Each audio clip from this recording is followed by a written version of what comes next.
En nuestra librería Café de Adolfo Alsina 685, Capital Federal. Ediciones Sikus. Libros para una cultura de la integración. Aquí comienza Diálogo Internacional. Atilio Borón y la cuestión latinoamericana en primera persona. Diálogo Internacional en AM530. Somos Radio.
Buenas tardes, amigos, amigas, compañeras, compañeros, compañeros. Aquí estamos en Diálogo Internacional, el programa de Atilio Borón, una mirada de nuestra América, el programa número 139, coproducción entre la radio de la Universidad Nacional de Avellaneda, que es la FM 90.7, y la AM530, Somos Radio, la radio de las madres de Plaza de Mayo, y que también nos retransmiten toda una red de emisoras de Argentina y de América Latina. Y aquí estamos con Telma Luzzani. ¿Cómo estás, Telma? Hola, ¿cómo están? Muy bien. Un nuevo sábado con mucha información, con muchos invitados, así que muy bien, muy contenta. Bueno, como saben, este programa lo hacemos con, por supuesto, Atilio Borón, que enseguida lo saludamos, con Marcelo Rodríguez, con Federico Montero y quien les habla, Paula Klachko. ¿Qué tal, Marce? ¿Cómo estás? ¿Qué tal? Muy bien. Buenas tardes para todas y todos. Y aquí esperando con ansiedad empezar este programa, como siempre, ¿no? Como decía Telma, con mucha información y con interesantes entrevistas. Tantas cosas, como siempre. Y ya lo tenemos a Atilio, que sale a la distancia, ¿verdad? Atilio, ¿estás? Sí. Hola, claro, ¿cómo acá estás? estoy, se escucha. ¿Cómo les va? ¿Todo bien? Y perfecto, en un mundo cada vez mejor. ¿Y vos? Ay, Dios. Tratando de descansar un poco acá en RCT, en Chapadmalal. Qué lindo. La verdad que me tomé una semana de un poco de olvidarme de Buenos Aires y la locura, y sus calles y el tráfico y todo lo demás, y bueno, ¿Y lo lograste? tener tiempo para... ¿Lo lograste? Acaba de llegar, me parece. Sí, no, llegué ayer a la noche. Sí, estoy empezando a lograrlo, así que Bueno. estamos muy contentos. Bueno, Bueno, ahora qué bien. entusiasmado con lo que tenemos en el programa. Sí, como siempre, un mundo tan cargado de cuestiones. Bueno, aprovechamos para saludar a quien hoy está en la operación técnica, Gabriela Gugliaro. Gracias, ¿qué tal? También a nuestro nuestro productor ejecutivo, que también está en la operación del streaming, el querido Leandro Deza. También en la producción artística, estoy trabada, perdón, Lalo, mucha L, Lalo Recanatini, y saludamos también de la Universidad Nacional de Avellaneda a Noelia Giorgi, a Rodolfo, a Maui. Bueno, y como saben, también nos pueden ver por el canal de YouTube, que es Somos Radio AM530. Ahí nos buscan.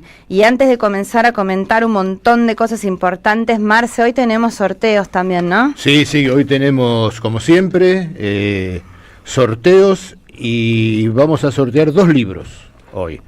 El primero se llama La potencia de la vida frente a la producción de muerte, el proyecto neoliberal y las resistencias, de Susana Murillo y José Seoane. Espectacular. Es un libro que también tiene artículos de otros autores, y sobre todo, bueno, Susana Murillo y José Seoane han trabajado durante largo tiempo el tema del neoliberalismo, sus distintas implicancias. Realmente muy recomendable la lectura de este libro.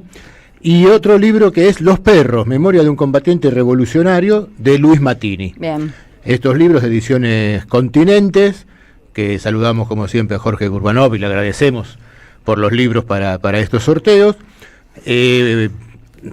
Para participar del sorteo nos llaman, o nos mandan mensaje en realidad, al 11 3200 0530, mensaje de texto, no de audio, que no lo podemos escuchar, y nos dicen si quieren participar por La potencia de la vida frente a la producción de muerte o por Los perros, memorias de un combatiente revolucionario, y quien sea ganadora o ganador de estos libros lo va a poder pasar a retirar a partir del martes por Librería Badaraco, Avenida Entre Ríos 921, Ciudad de Buenos Aires. Una pequeña aclaración, Marce. El libro de Susana Murillo y de José Seoane no es de Continentes, para mencionar también en la editorial, es de Batalla de Ideas, el Instituto también de Estudios para América Latina y el Caribe, y el Instituto Gino Germani de la Facultad de Ciencias Sociales.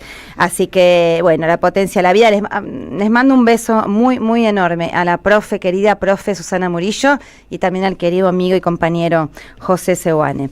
Bueno, excelente, así que ya saben. ¿Y qué más? Y además tenemos, como está sucediendo los últimos sábados, un par de entradas para El invierno del oso, crónicas antifascistas de Stalingrado, de Manuel Santos, que se da en el Centro Cultural de la Cooperación los sábados a las 20 y 30 horas en Corrientes 1543. Las que sorteamos hoy van a ser para el sábado 2 de agosto. Ajá. Entonces, quien quiera ir el sábado 2 de agosto a ver El invierno del oso, crónicas antifascistas de Stalingrado, de Manuel Santos, al Centro Cultural de la Cooperación, nos escribe también al 11 3200 0530, y como siempre, para las entradas le pedimos que por favor nos envíen los 3 últimos números de su documento para poder retirar las mismas después en boletería. Perfecto, y también agradecemos el apoyo y el auspicio de Iriarte Verde, que es la cooperativa de trabajo de alimentos, que bueno, ofrece una enorme variedad de cantidad de alimentos agroecológicos, orgánicos y artesanales, frutas, hortalizas y productos de almacén. Así que gracias a Iriarte Verde, que pueden buscar y chusmear en la página de internet de Iriarte Verde, porque ahí pueden, si no pueden llegarse al hermoso local que tienen en Río Limay 1233 en Barracas, pueden, ahí atrás de Parque Pereira, una zona muy linda, y si no, pueden ir a la página de internet, que también les llevan a domicilio. Así que bueno, ya saben. Y bueno, hoy, compañeros, compañeras, Atilio, Marcelo, Telma, también le mandamos un beso a Fede. Hoy es 19 de julio, hoy se cumplen 46 años, digo, para hacer una pequeña mención del triunfo de la Revolución Nicaragüense, del Frente Sandinista de Liberación Nacional. Hay una marcha gigantesca del sandinismo hoy en Managua y no sé si en otras partes también del país. Y bueno, saludarlos de acá, un país y una sociedad muy, muy sufrida, muchas décadas de invasión estadounidense, de martirio, de sacrificio del pueblo para emanciparse, de la hermosa lucha de la década del 30 ya de Sandino, que fuera, bueno, asesinado, ¿no?, por la dictadura, por la Guardia Nacional, y ahí el comienzo de la horrenda y nefasta dictaduras de la dinastía de los Somoza, padre y luego sus hijos, y que bañaron en sangre al pueblo nicaragüense hasta que en la década del 70 se refuerza, se profundiza la lucha y termina triunfando el Frente Sandinista de Liberación Nacional un 19 de julio, hace 46 años. Así que ahí están, recordemos que gobernaron con una contra implacable, ¿no?, con una violencia implacable de los contrarrevolucionarios financiados, entrenados, armados desde Estados Unidos. Recuerdan el famoso Irán Contra, toda la triangulación de venta de armas a Irán. En Honduras estaba, ¿no?, la contra asentada. Sobre todo, en la base de Palmerola, sobre todo la base militar, pero también en otros países de alrededor. Y luego de elecciones, recuerden que en Nicaragua siempre me llama mucho la atención esto. En 1984, en pleno gobierno sandinista, se hacen elecciones por primera vez en la historia de Nicaragua, ¿no?, las que limpias de verdad, 1984. Y luego en 1989 se pierden las elecciones a manos de la Violeta Chamorro, que se murió hace un tiempito, hace un mes más o menos, y tuvo 16 años de neoliberalismo espantoso, que volvió a Nicaragua, a Managua, una gran villa miseria, ya sabemos, la ola neoliberal de los 90, y luego retornó al Frente Sandinista en 2006, y ahí está, gobernando, tratando de realmente trabajando por hacer un país más justo, soberano, independiente. Así que bueno, eso, vaya nuestro reconocimiento al pueblo de Nicaragua, que la idea es que dejen que se autodetermine y que ellos y ellas mismas puedan resolver sus problemas, sus virtudes, sus errores, lo que sea, ¿no? Que no los estén atosigando como lo hacen tremendas campañas desde afuera. Así que bueno, vaya ese reconocimiento. Bueno, ¿qué más tienen, compañeros? Yo quiero hacer un comentario, pero que es una como, a ver, ¿cómo decirlo? No es exactamente una intuición, es algo que hoy me llamó bastante la atención en los noticieros. Yo normalmente escucho el noticiero de las radios, no los noticieros de la televisión, y me impresionó una información sobre el JP Morgan con respecto a la Argentina. Y dije, ¿Otra vez? Otra vez, pero fue directamente injerencia en las elecciones que se vienen. ¿Por qué? Porque resulta que el JP Morgan, claro, parece una información, obviamente, parece un análisis, pero fíjense ustedes cómo presionan. El JP Morgan informó que si la Libertad Avanza no llega a sacar el 40-45%, la Argentina la va a pasar muy, pero muy mal. Si llega a sacar 30% o menos, la Argentina realmente se va a ver en problemas. O sea que el JP Morgan teniendo injerencia en la política nuestra en forma descarada y abierta, y además presionando en manera indirecta, obviamente porque parece una información. Es decir, es más, el locutor me lo daba como una información. Como si fuese un comentario. Como si fuera un comentario de lo que dice el JP Morgan, sin darse cuenta, o creo que realmente el locutor no se da cuenta, de que estaba forzando un concepto en relación a las elecciones que se vienen. O sea, esto, una de las cosas que quería comentar, como al azar, y la otra que bueno, que fue una semana. Pero una cosa, primero le recomiendan a los capitales que se vayan de la Argentina porque está todo mal o que dejen de hacer carry trade, y después le dicen voten a los mismos que están haciendo todo mal. Exactamente. Uh-huh. Creo que fue un mensaje para el electorado y un mensaje también, por supuesto, para el gobierno. Uh-huh. Es decir, muchachos, pónganse las pilas, porque si nos hagan 45%, nosotros vamos a hacer algo realmente del tipo una movida financiera y económica fuerte, ¿no? Bueno, y lo segundo, que justamente por eso vamos a tener una entrevista, tiene que ver con lo importante que pasó en la semana. Creo que hay dos cosas importantes. Una, justamente algo que llamó la atención fue el giro que hizo Donald Trump en relación a la situación en Ucrania. Venía como un pacifista, decía yo voy a arreglarlo todo, y de repente resulta que decidió venderle Patriots otra vez a Ucrania, pero esta vez pagado por los europeos. Eso es bien interesante para analizar, ahora lo vamos a analizar. Y el otro tema que me parece muy importante, y también lo vamos a charlar en esta tarde, es la reunión que hubo en Colombia llamada Cumbre de Emergencia por Palestina. Y esto fue muy importante porque la verdad que la situación en Palestina ya no se sostiene un minuto más. Ha pasado algo horroroso, como que se creó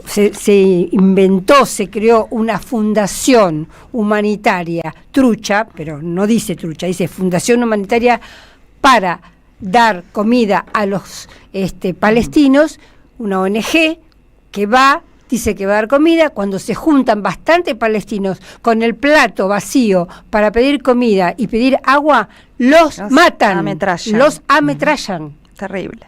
Tremendo.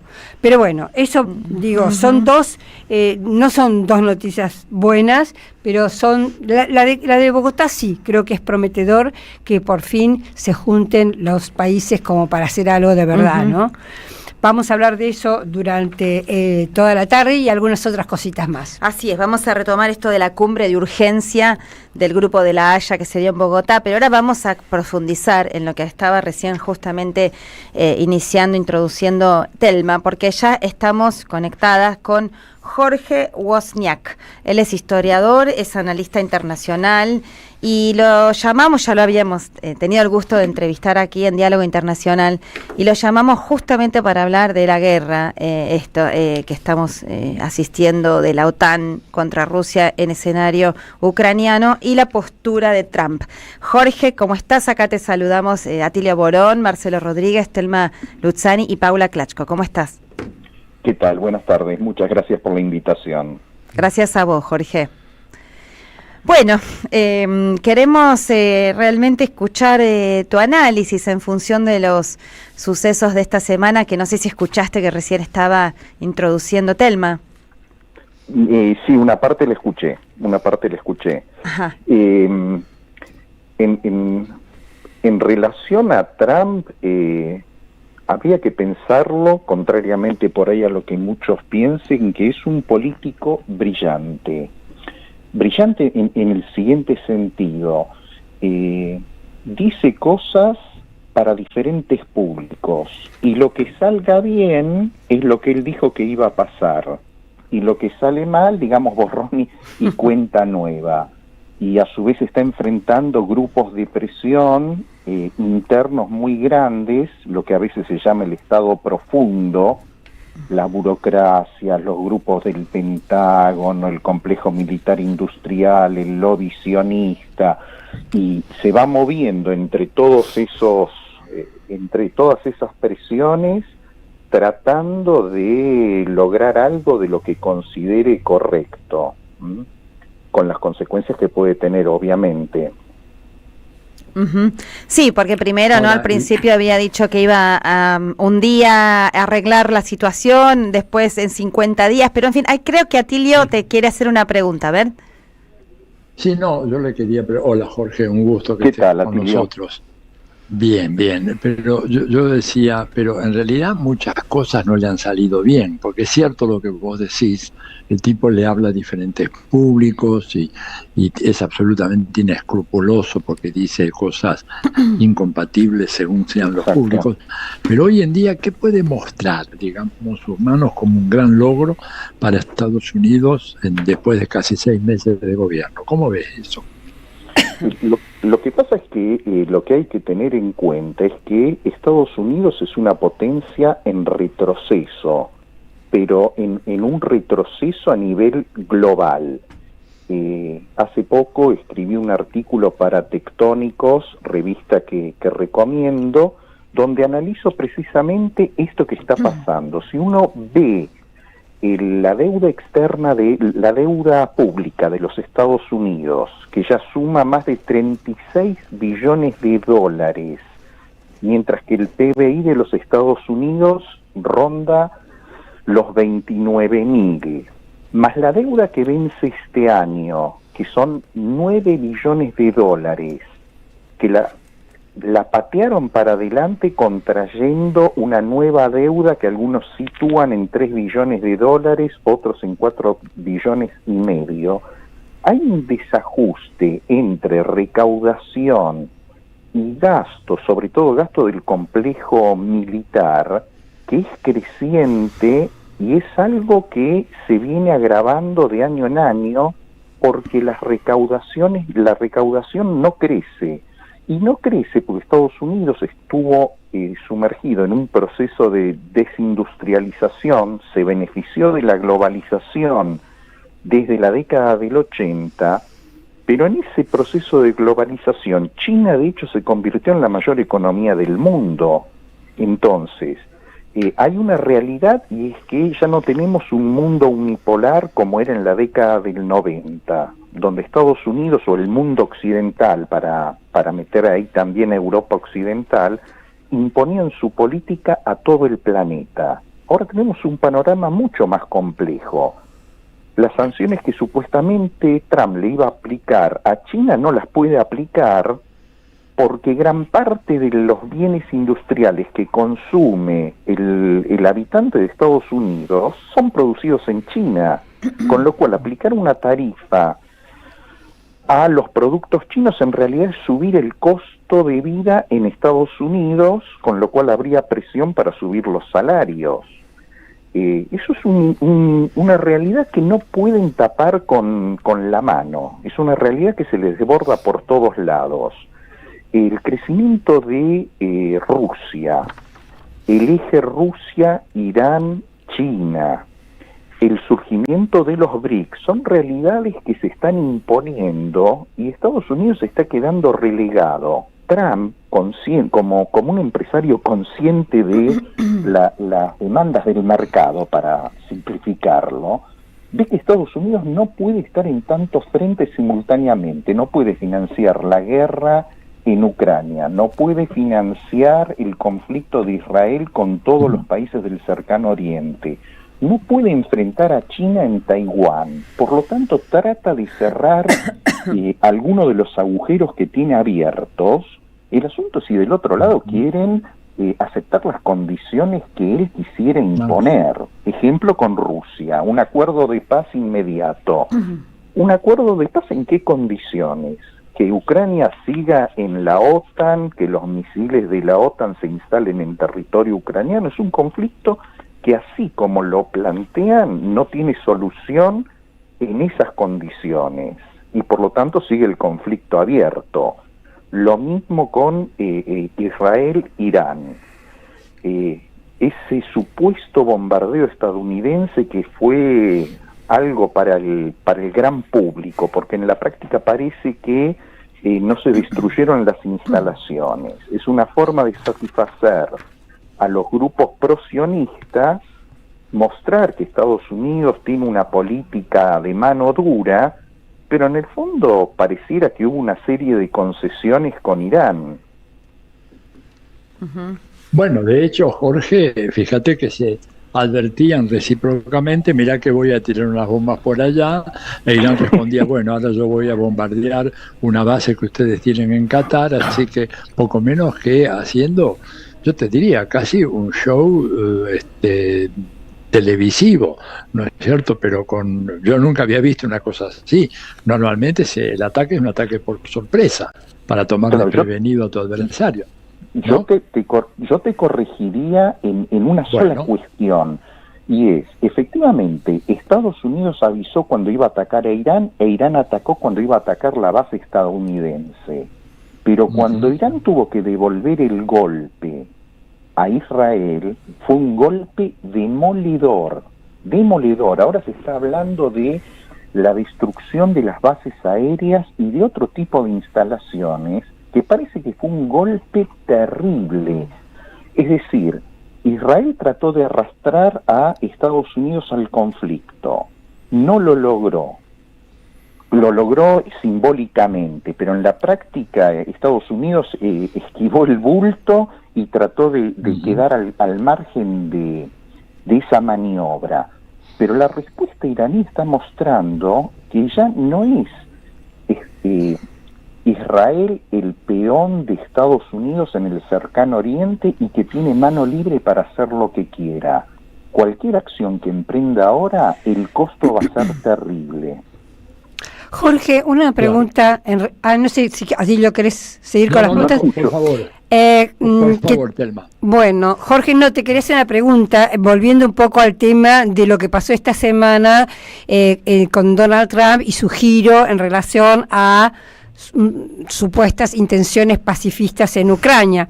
Él dijo que le da 50 días a Rusia para decidir algún tipo de acuerdo de paz, si no le va a tener aranceles de 100% y también aranceles de 100% a todos aquellos países que negocien con Rusia.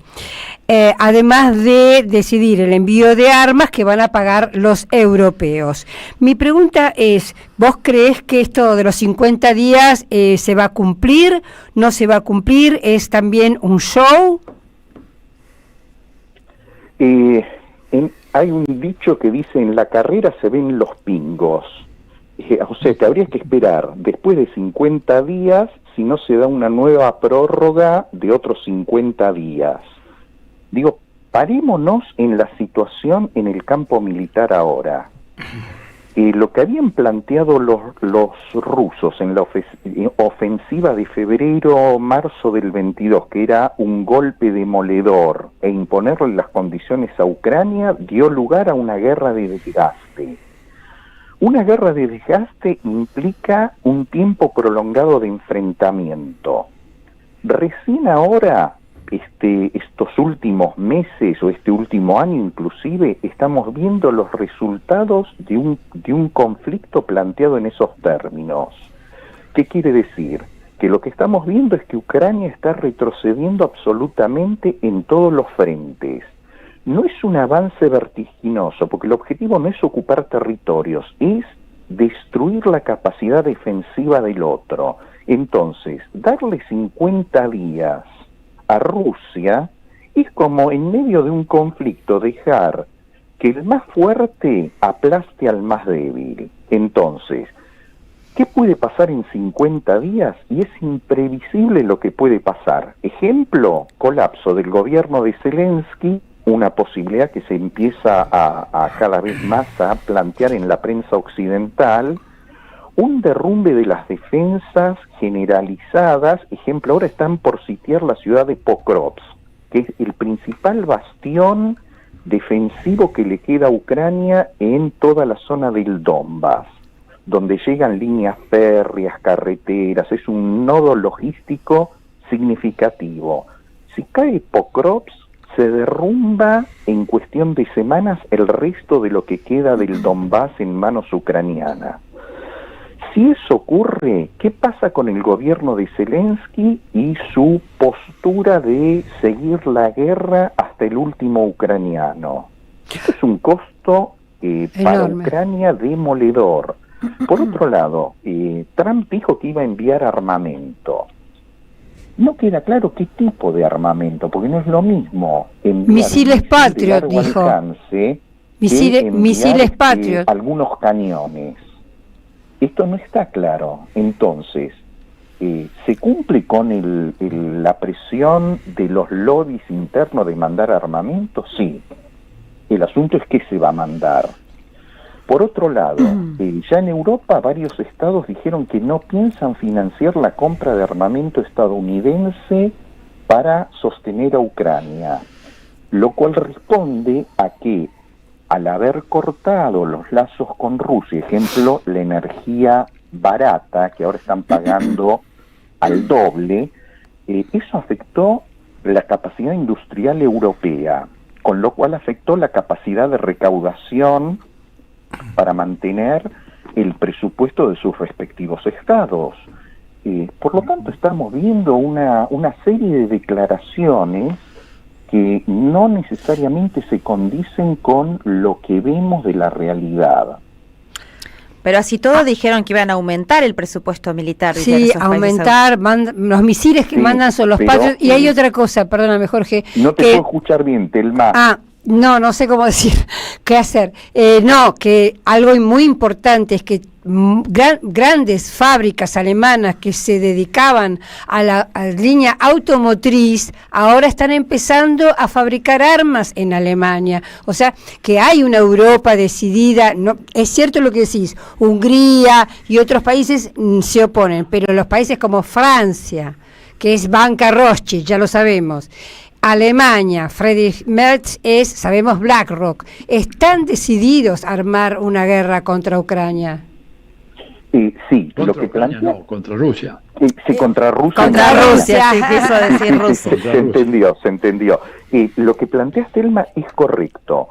Hay sectores belicistas, sobre todo en Gran Bretaña, que consideran con la misma lógica del siglo XIX que un Estado territorialmente extenso y económicamente fuerte es un peligro para ellos. Tienen esa lógica de las relaciones internacionales de siglos anteriores. Y por lo tanto lo que vemos es que los grupos más belicistas ahora son los británicos, no los estadounidenses, que pasaron a un segundo plano. Es cierto que cualquier empresa...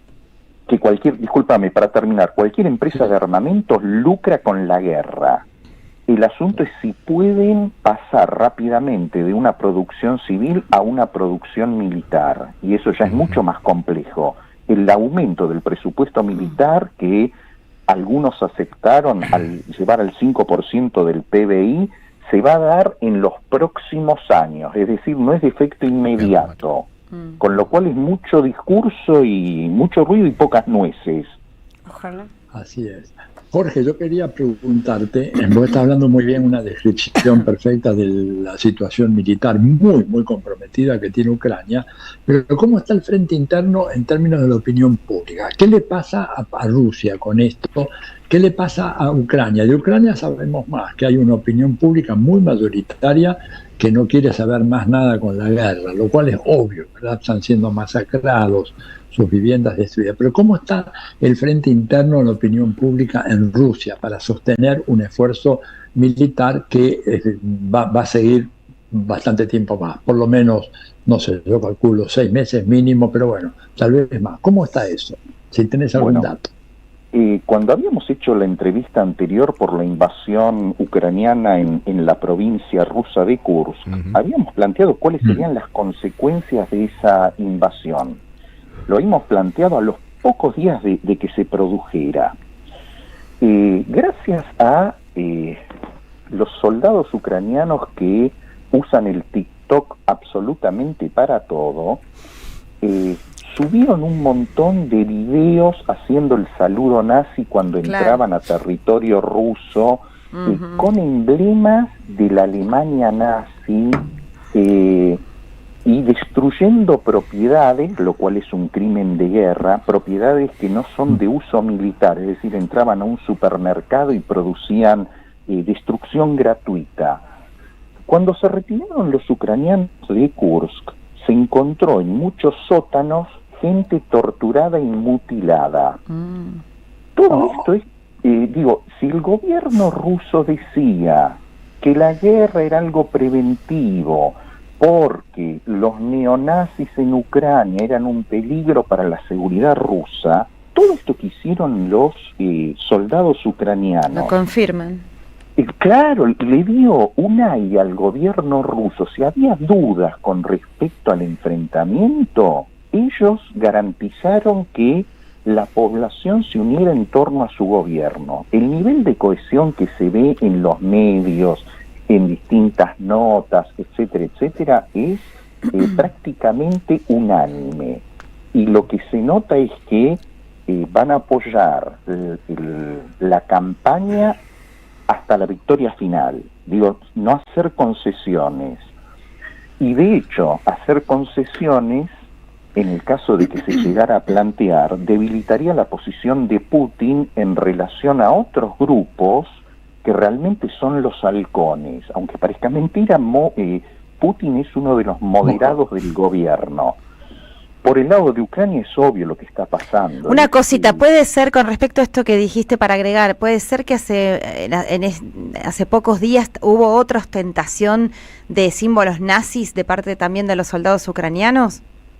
Bueno, el batallón Azov, por ejemplo, hay muchos TikTok que han subido el entrenamiento para los reclutas, es que también hacen el saludo nazi. Y eso implica ser promovido o no dentro de la organización. Y el emblema que usa el batallón Azov es uno de los símbolos que usaban las divisiones de la CSS. Digo, esto es, recibieron orden desde arriba de disimular un poco porque eso genera resistencia en el mundo occidental. Pero ni bien se baja el control de las autoridades, exhiben abiertamente su ideología. Y repito, esto es caramelo para el gobierno ruso, es darle de comer gratuitamente, porque confirma efectivamente lo que sostiene el gobierno ruso con respecto a la característica del enfrentamiento. Ahora, en Ucrania el problema es que los neonazis no son el grupo mayoritario de la población, pero son el grupo que más se moviliza y que ahora fueron incluidos dentro de las Fuerzas Armadas como los principales batallones que contienen la ofensiva rusa.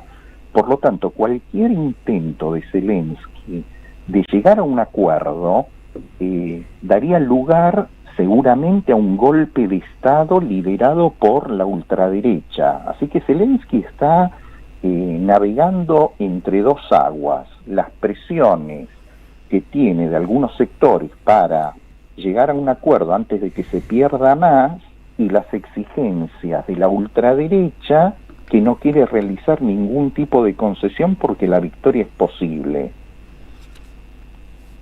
Ahora, parece que tiene un problema Zelensky con el reclutamiento de soldados para ir al frente. Algo escuché, pero no fue muy precisa la información, de que están teniendo dificultades muy serias para enviar reclutas al frente para hacer frente a la ofensiva rusa. ¿Sabés algo concreto de eso? Claro. En el 22 había una movilización espontánea de gente que se presentaba en las oficinas militares para defender a la patria. Ese grupo de gente ya murió en el frente de combate, o la mayoría de ellos murieron. Por lo tanto, después empezó a aumentar el reclutamiento de los no voluntarios. Entonces se bajó la edad de reclutamiento de 27 a 24. Y se acaba de aprobar hace unos días el permiso para reclutar, para que firmen contratos con las Fuerzas Armadas personas de más de 60 años. Esto es una confirmación de que se están quedando sin gente en el frente, por un lado. Como se están quedando sin gente en el frente, están haciendo una requisa masiva para conseguir mano de obra. En muchos casos hay una resistencia popular a que se lleven a la gente de sus localidades. Ejemplo, el otro día en Lutsk, el otro día hace una semana, Lutsk, que es un bastión del nacionalismo, trataron de detener a un joven en la calle para llevarlo a los centros de entrenamiento. La población, repito, en una localidad caracterizada por su nacionalismo, comenzaron a apalear a los militares que reclutaban a este hombre. Hace poco, hace una semana y media más o menos, reclutaron en la zona poblada por ucranianos de origen húngaro a una persona que se resistió a ser reclutada y apareció muerta en el cuartel. Apareció muerta por problemas cardíacos. Se está pidiendo que se haga una autopsia porque lo que se está sosteniendo es que como se negaba a combatir, los propios militares lo terminaron matando a golpes. producto de eso, que no es el único caso, son decenas de casos que hay registrados, el gobierno de Hungría ayer mismo subió un spot, una nota propagandística denunciando, Orbán hablando y denunciando al gobierno de Ucrania por violación sistemática de los derechos humanos, por el maltrato de las minorías y por el asesinato de aquellos que se resisten a ser reclutados. Y esto lo llevó a la Comisión Europea de Derechos Humanos, lo cual ya es un golpe intenso, no es que es propaganda rusa, es que un miembro de la Unión Europea está diciendo que el reclutamiento está adquiriendo características criminales.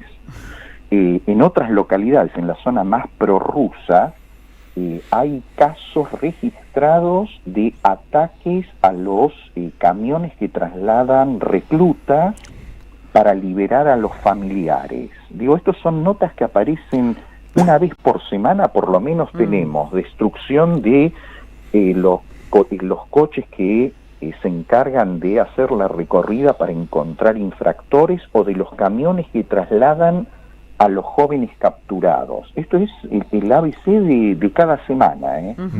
Jorge, estamos hablando, recordamos a la audiencia, con Jorge Wozniak, especialista, en estos temas que estamos analizando de la guerra, historiador, analista internacional. Marcelo Rodríguez te quiere hacer una pregunta. ¿Qué tal, Jorge? ¿Cómo estás? Escuchando el análisis que estás haciendo, esto de la presión de la ultraderecha y de los grupos nazis para seguir adelante, los problemas de reclutamiento, el malestar en la sociedad ucraniana, esto que decías que me parece que es muy claro, que pueden aumentar la inversión militar, el presupuesto militar, pero que no es automática su resolución. Todo esto, me acuerdo de lo que vos decías al principio, estos 50 días parecen hechos para la consolidación de las posiciones rusas. Cuando uno escucha esta descripción que vos hacés, de estas contradicciones y los tiempos que llevaría el rearme, parece que realmente se está configurando un escenario en el cual podría solidificar Rusia sus posiciones en estos 50 días. Y ayer leía que el día después que se cumplen los 50 días, ya está programada una reunión de Putin con Xi Jinping. ¿No? Parece como un guión, ¿no? En cierta forma, de qué es lo que se está llevando adelante en este periodo. Tal cual, repito, que Estados Unidos, que el gobierno de Estados Unidos le esté dando 50 días a Rusia para que piense en cómo acordar una tregua o un tratado de paz, es regalarle la ofensiva. Fíjense la diferencia que hay con lo que exigían los gobiernos de Europa hace unas semanas, que pedían una tregua inmediata, porque tienen claro que si no hay una tregua inmediata, Ucrania no puede seguir reclutando y preparando gente, porque no es solamente capturar a un joven en la calle, darle un arma y mandarlo al frente. Hay que formarlo, ¿no?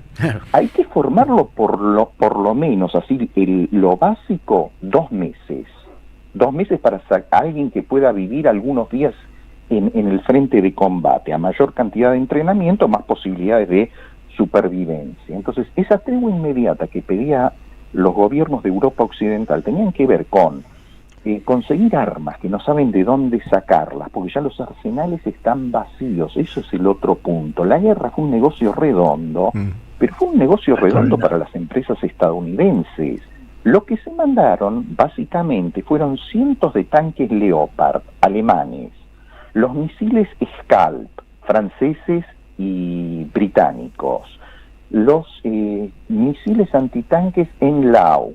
Digo, es toda producción de armamento europeo. Conclusión, Europa ahora está desabastecida de armamentos, y aunque la guerra terminara ahora, el día de hoy, las demandas sobre la industria militar estadounidense van a seguir por años. Ejemplo, cada año se pueden producir algo así como 6 baterías Patriot. 6. ¿6 nada más? 6. Estamos hablando del radar con las 4 o 5 lanzamisiles que forman la unidad. Con lo cual, los 10 que ya mandaron, se calcula que de los 10 fueron destruidos 7. Los que tenía Ucrania, le quedaron solo 3. Cuando Trump decía que van a mandar 17 Patriot a Ucrania, en ningún momento dijo que eran baterías. Posiblemente van a ser cohetes. 17 cohetes es una sola salva para frenar algún misil crucero y nada más. En una cuestión de minutos se acabaron los 17 misiles. Por lo tanto, todo lo que se está diciendo de que se van a mandar Patriot, etcétera, etcétera. Ejemplo, presión para que España mande sus Patriot. España tiene un conflicto abierto bastante grave con Marruecos. Y Marruecos tiene una mejor aviación que España. Con lo cual, si manda sus Patriot, queda desprotegida frente a una potencia vecina. Alemania ya mandó lo que tenía. La mayoría de los estados europeos ya mandaron las reservas, están en rojo. La tregua no es solamente para rearmar a Ucrania, es para poder mínimamente rearmarse ellos. Bueno, la verdad que... Tremendo el informe. Sí, tremendo el informe, ¿no? Y una última cosita que Jorge nos diga. Dale, para nuestro tiene público. que ser muy sintético, Atilio y Jorge, porque ya...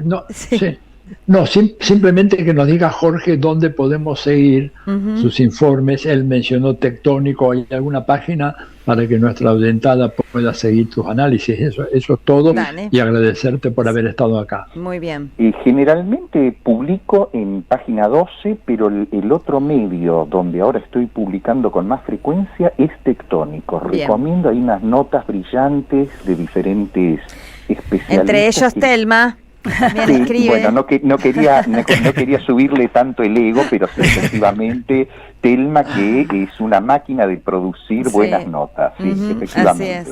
Así es. Bueno, muchísimas gracias, Jorge Wozniak, por la participación en Diálogo Internacional y hasta la próxima. Gracias. Un abrazo, gracias. Abrazo. Adiós. Bueno, en Diálogo Internacional vamos a una tanda y ya volvemos. Deja tu mensaje en nuestra línea de oyentes de WhatsApp 11 3200 0530.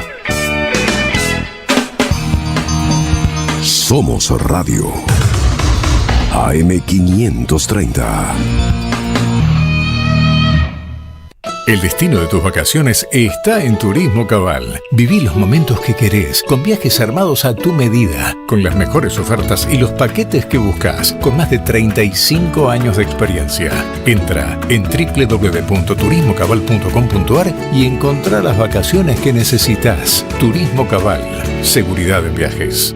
Destinada a la cartera de consumo. Más información en www.turismocabal.tour.ar.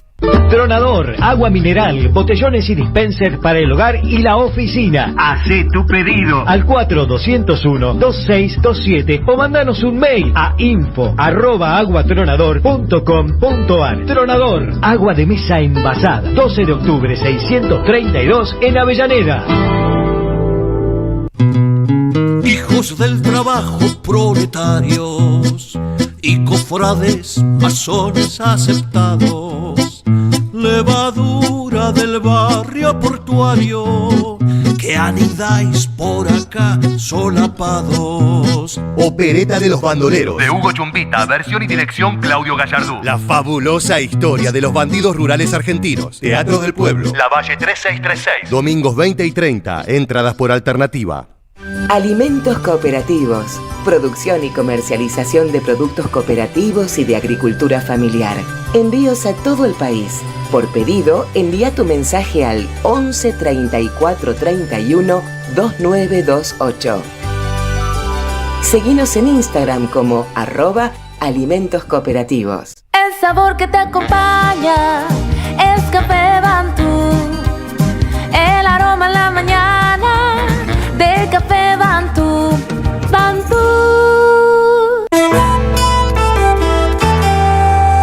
La patria no se vende. Con Carlos Polimeni en el Día del Amigo. Amigo mío. Un espectáculo de radio, historia, política, poesía y música en vivo. Domingo 20 de julio a las 19, en Bargoglio, Bacacay 2414, en el barrio de Flores. Necesito hoy tu resurrección. Entradas en alternativateatral.com. Los esperamos. Produce Don Narciso. Auspicia AM 530. AM 530. AM 530. Que la radio es comunicación, es imaginación, es educación. No hay nada que eduque más que una radio, no hay nada más que te haga imaginar cosas que una radio. Cuando uno es chiquito y escucha por primera vez la radio, te imaginas cualquier cosa, es impresionante. Te armás un teatro. AM 530, la radio de las madres de Plaza de Mayo.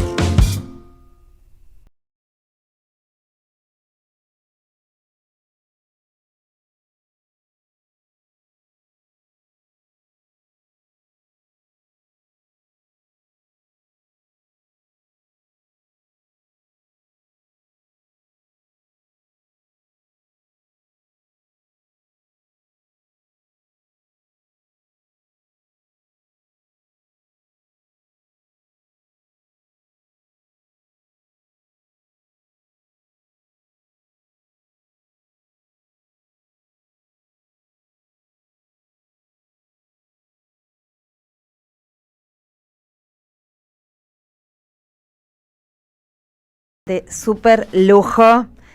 Ya la hemos tenido otras veces por teléfono, pero la tenemos aquí de cuerpito presente. Se trata de Eleonora Goffman.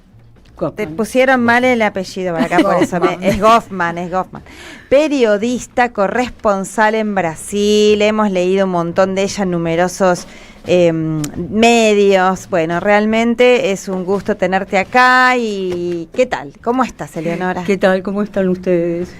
Bien, hay que decir bien, ¿no? Pero bueno. Sí, la verdad, les voy a ser sincera, cada vez que aterrizo acá ¿te querés volver? Primero me quedo una semana sin ver a nadie, de modo de no preguntar nada, y después, poco a poco, digamos, me voy integrando al universo porteño, ¿no? Porque recordemos que, bueno, Eleonora vive, es argentina, pero vive, ¿en qué parte de Brasil? ¿Vivís hace cuántos años? ¿San Pablo? ¿Cuántos años? 30. Hace 30 años. 30 años corresponsal. Siempre digo así, me fui con el chupete en la boca. Vos sabés que no es cierto. No.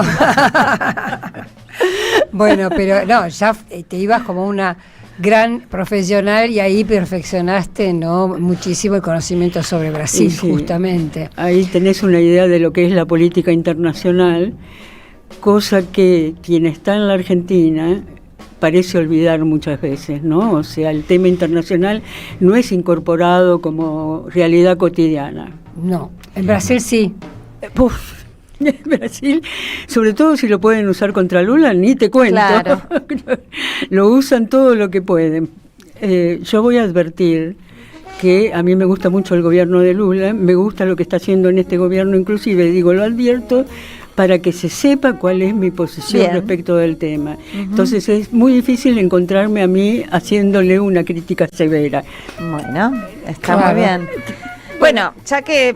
Sí, uno de los temas que nos importa para entender bien, Eleonora, es este enfrentamiento, pues llamémoslo así, entre comillas, entre Donald Trump y Lula. Porque Donald Trump, por supuesto, ve a los BRICS como un enemigo, por lo tanto ha decidido arancelar y tomar medidas de represalia contra los países de los BRICS, también contra aquellos países que quieren negociar en sus propias monedas nacionales. Otra vez tarifas, aranceles, sanciones, etcétera. Y para mí lo que es el colmo, pero ahora te dejo que vos desarrolles esto, es decirle al gobierno de Lula que tiene que hacer con Bolsonaro, es decir, que lo tiene que dejar libre, más o menos. Una carta con un tono absolutamente... Sí, darle órdenes a Lula de lo que tiene que hacer en Brasil, ya eso es el colmo. Que Lula le salió a contestar muy bien, así que de todo eso queremos escuchar, bueno, a Eleonora. Y tu análisis, ¿no? Bueno, hay varios aspectos en todo esto. Primero, y fundamental, es el tema de los BRICS, porque da la casualidad que en estos últimos BRICS no estuvieron ni China ni Rusia presentes. Sí, es cierto que estuvo Putin online, a través del Zoom o como quieran llamarlo, pero lo cierto es que la presencia ni de Xi Jinping ni de Putin replanteó el tema de los BRICS. ¿En qué sentido lo replanteó? Replanteó el tema visto ahora desde Brasil-India, Brasil-India-Indonesia. O sea, ¿qué estamos diciendo? Estamos diciendo 3 países muy grandes, gigantescos, por la cantidad de habitantes, que además tienen en ese sentido un sentido de soberanía muy incorporado por sus gobiernos actuales, obviamente, y que desde ese punto de vista preocupa. Sí, yo creo que preocupa y mucho en Estados Unidos, y tiene sentido que les preocupe, diría yo, ¿no? Como vos decías que acá por ahí lo internacional, hablábamos antes, no se le daba mucha importancia, creo que no hay mucha noción acá de lo que significa la entrada de Indonesia a los BRICS. Claro, ¿no? Totalmente. Porque es algo realmente muy fuerte. Más vale que es muy fuerte, ¿no? Eso completa el paquete. Y lo interesante de este caso, digamos, es que quienes asumieron la dirección objetiva fueron estos 3 países. Uh-huh. Es cierto que todo ya venía cocinado en el sentido que venía discutido en infinitas rondas. Miren, uno puede participar, 2 o 3 como máximo, pero creo que fueron como 50 o 60 rondas de discusiones en todos los temas, ¿no? Mira, y también estuvo el BRICS social. Estuvo por primera vez. Muy interesante eso. Por primera vez, y es muy, muy interesante, efectivamente. Igual lo que se vio es que le falta un poco de institucionalidad todavía. Uh-huh. Algo que no es fácil, por esto mismo que estábamos mencionando. O sea, cómo se establece esa institucionalidad. Y yo creo que India va a ser el que va a establecer una parte de la institucionalidad trabajando con Brasil y con Indonesia, justamente, ¿no? Uh-huh. Que son los 3 países objetivamente más grandes que están en los BRICS, ¿no? Es tamaño ahí, y bueno, y son posiciones también, ¿no? Uh-huh. La otra cuestión que está detrás del tema Lula-Trump, que no es un tema menor, son las llamadas Big Tech. O sea, son las redes sociales, las empresas de redes sociales, de alta tecnología, digitales, bla, bla, bla, bla. Perdón con el bla, bla, bla, bla. Se entiende, no te preocupes. Las grandes tecnológicas, claro. ¿Cómo? Las Big Tech son las grandes tecnológicas. Las grandes tecnológicas, exacto. ¿Cuál es el tema ahí? El año pasado se habló mucho y se llegó a instrumentar un impuesto a las grandes, a las Big Tech. Entonces, ese no es un negocio de $0.5 ni $500.000 ni de $1 millón. Es un negocio de miles y miles de millones. O sea, es un negocio gigantesco. Entonces, Trump no quiere los impuestos sobre esas Big Tech. Y Lula no es que lo va a usar solamente como réplica al 50% de arancel, que podría irse al 100%, según dicen, que en esta próxima semana sabremos si del 50% que le puso a las importaciones de productos brasileños al mercado americano, ¿no? Al mercado norteamericano, sino que podría irse a 100 incluso. O sea que Trump parece que quiere redoblar la apuesta y torcerle el brazo a Lula. En parte tiene que ver con este tema que acabo de mencionar. También tiene que ver con otros temas económicos. O sea, hay una cuestión económica y hay una decisión central de subordinar y torcerle el brazo. Pero también, para ser más claros. Claro. Lula dijo que iba a poner aranceles, ¿cómo se llama? Recíprocos. Exactamente. Yo creo que van a negociar, pero hay que ver cómo van a negociar y hay que ver hasta dónde llega Trump en el sentido de negociar. Yo creo que no les conviene lo que están haciendo con Brasil. Voy a ser muy sincera, no les conviene. No les conviene incluso políticamente. Vos no entrás a un país como Brasil con esa posición, como no entrás a la India con esa posición, como no entrás ni siquiera a Canadá con esa posición. Brasil no es un país pobrecito en el mundo, digamos. Y Lula es un presidente muy conocido internacionalmente, con lo cual, digamos, tiene prestigio, se sabe quién es. Entonces, me parece que ahí va a haber una amague en el sentido de parte de Estados Unidos de decir, bueno, negociemos con Inodoro. Pero yo me acuerdo de frases antiguas. Muy antiguas, disculpe, realmente. ¿no? Las generaciones jóvenes no te van a entender. No me van a entender. No. Qué desgracia, ¿no? Yo me perdí 2 lenguajes. Los lenguajes de 2 generaciones me perdí. Lo que es mucho, ¿viste? Bueno, entonces, el tercer punto justamente está ahí, en doblarle el brazo, eso sí se entiende, porque se sigue jugando a la pulseada. Pero me parece que ahí ya es una cosa más pesada, que es del movimiento de extrema o extremísima derecha internacional, que representan Trump de un lado, Bolsonaro de otro, y otros personajes en Europa. Entonces, en ese sentido, creo que quieren poner a prueba hasta dónde aguanta todo esto en la embestida de Washington, ¿no? ¿Hasta dónde se aguanta? No lo sé, no lo sé. Yo puedo decir que esto le hizo ganar votos. Claro, Lula venía bajando según las encuestas. Yo no le creo mucho a las encuestas, perdonen, pero hay mucha encuesta muy negociada en este mundo. Mucha operación ¿no? ahí. Claro. Hay operaciones, sí, claro. No tengo duda, porque además la que salía es justamente, se llama Paraná, la encuestadora, y da la casualidad que es de Curitiba, y o sea, que es una encuestadora de Curitiba, del estado de Paraná, y que además siempre le daba muy favorable a Bolsonaro, con lo cual yo tengo mis resquicios, no apuesto totalmente, pero lo que dice interesante es que subió mucho y que hoy, si fueran hoy las elecciones, le ganaría a todos los oponentes. No es un detalle. ¿Qué fue lo que le hizo subir? Según ellas, según esta consultora, lo que le hizo subir fue la defensa de lo nacional, de las decisiones. De la soberanía brasileña. De la soberanía brasileña. Así de simple, exactamente. Y él contestó muy bien, porque dijo, acá no necesitamos ningún emperador que nos venga a decir lo que tenemos que hacer, ¿no? Estuvo genial con eso, ¿no? Claro. No lo eligieron para emperador, claro. Lo eligieron para ser gobernador o gobernar Estados Unidos. Bien, es así realmente, ¿no? No es emperador, ¿viste? Pero hay que decirlo. No todo el mundo lo dice ni en todo momento. No, claro. ¿no? El discurso de Lula en ese sentido está mucho más izquierdizado de lo que estuvo en sus 2 primeros años de gobierno, lo cual tiene sentido si uno lo ve en perspectiva de las elecciones del año próximo, claro. Que son las presidenciales. ¿Se va a presentar a reelección? Sí. ¿O ya tiene cuántos? No 80. Tengo duda, no hay este otro. Año cumple 80.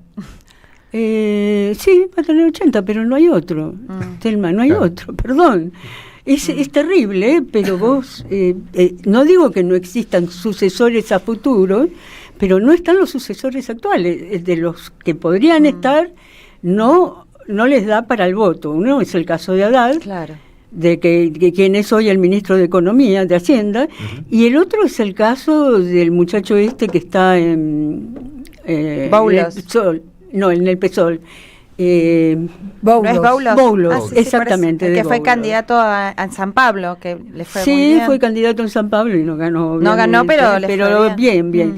Sí, pero tampoco les da por ahora, ninguno de los dos, como para decir reemplazo a Lula. Claro. No hay un reemplazo real. Bien. Es un problema, no voy a desconocer que eso existe como problema. Es un problema en Brasil, es un problema en otros... Cuando hay un líder de esas dimensiones suele suceder eso, ¿no es cierto? Sí. Sí, y el problema de los relevos y de las sucesiones es un problema en todo el mundo y en América Latina muy en particular, y sobre todo, como dice Telma, cuando es un líder que durante décadas ocupó ahí el centro de la escena y con tanta... preponderancia. Con tanto peso a nivel internacional. Y además con un reconocimiento internacional muy fuerte. Muy fuerte. Una pregunta, el tema de las derechas, ahí que también los capitales, las diversas fracciones del capital brasilero, con sus ligaciones, por supuesto, capital transnacional, ¿qué postura toman? Porque yo algo estuve tratando de leer o escuchar o entender, ¿qué postura toman en esta? Porque también les perjudica las tarifas, los aranceles, a una parte del empresariado brasilero les perjudica, a otra parte no. Están divididos. Eso te quería preguntar. Mira, es interesante, esto están divididos.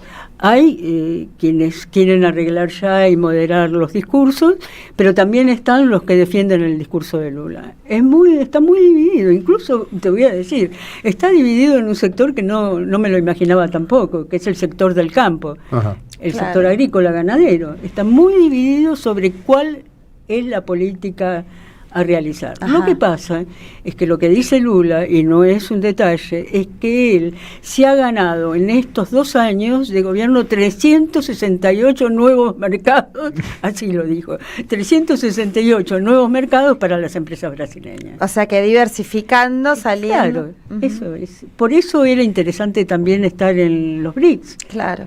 Y ni hablar que acá en la Argentina parece que ni siquiera se notó eso, ¿no? O sea, esa decisión de no entrar no solo perjudicó, no es solamente un perjuicio político, bueno, qué sé yo, los que están en el BRICS, hay una variedad de opiniones y una diversidad muy grande, pero esencialmente perjudica el comercio. El comercio, claro. Se decía antes de la... ¿Querías hacer la pregunta? No, te quería remarcar una cosita. Y eso se nota, por ejemplo, en el anuncio que hacen el día después de la cumbre del tren, el acuerdo entre Brasil y China, ¿no? Que eso es... ese proyecto de otra vía entre el Atlántico y el Pacífico, que es clave, digamos, para todo esto. Y además pues tenés un poquito de cómo es negocio de siderurgia. Claro. ¿No?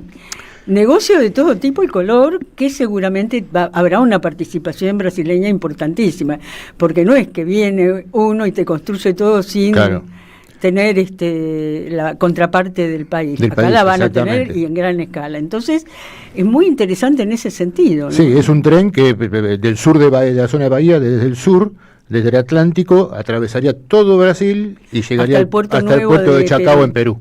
De Chancay. De Chancay, en Perú. Sí. Entonces eso a los norteamericanos seguramente no les gusta. Eso es una de las noticias que peor les puede caer, ¿no? No les gustó por empezar el puerto, ¿te imaginas ahora? Claro. Es una obra gigantesca y de gran magnitud y de mucha importancia, porque justamente conecta Pacífico-Atlántico, ¿no?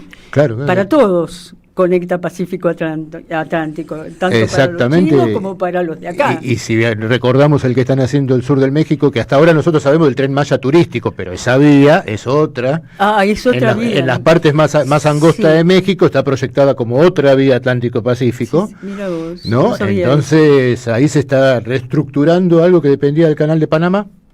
El viejo proyecto de Nicaragua, que todavía por momentos aparece, de hacer otro canal más, ¿no? Ahí es una amenaza directa hacia la hegemonía y el control de Estados Unidos, del control de controlar la economía de la región. Ahí está un poco el asunto. Claro. Porque ahí lo que tenés es quien controla el patio trasero, como dicen ellos, como dijo Trump, que habló de patio trasero, no es un detalle, ¿no? O sea, en la visión de él no somos nada.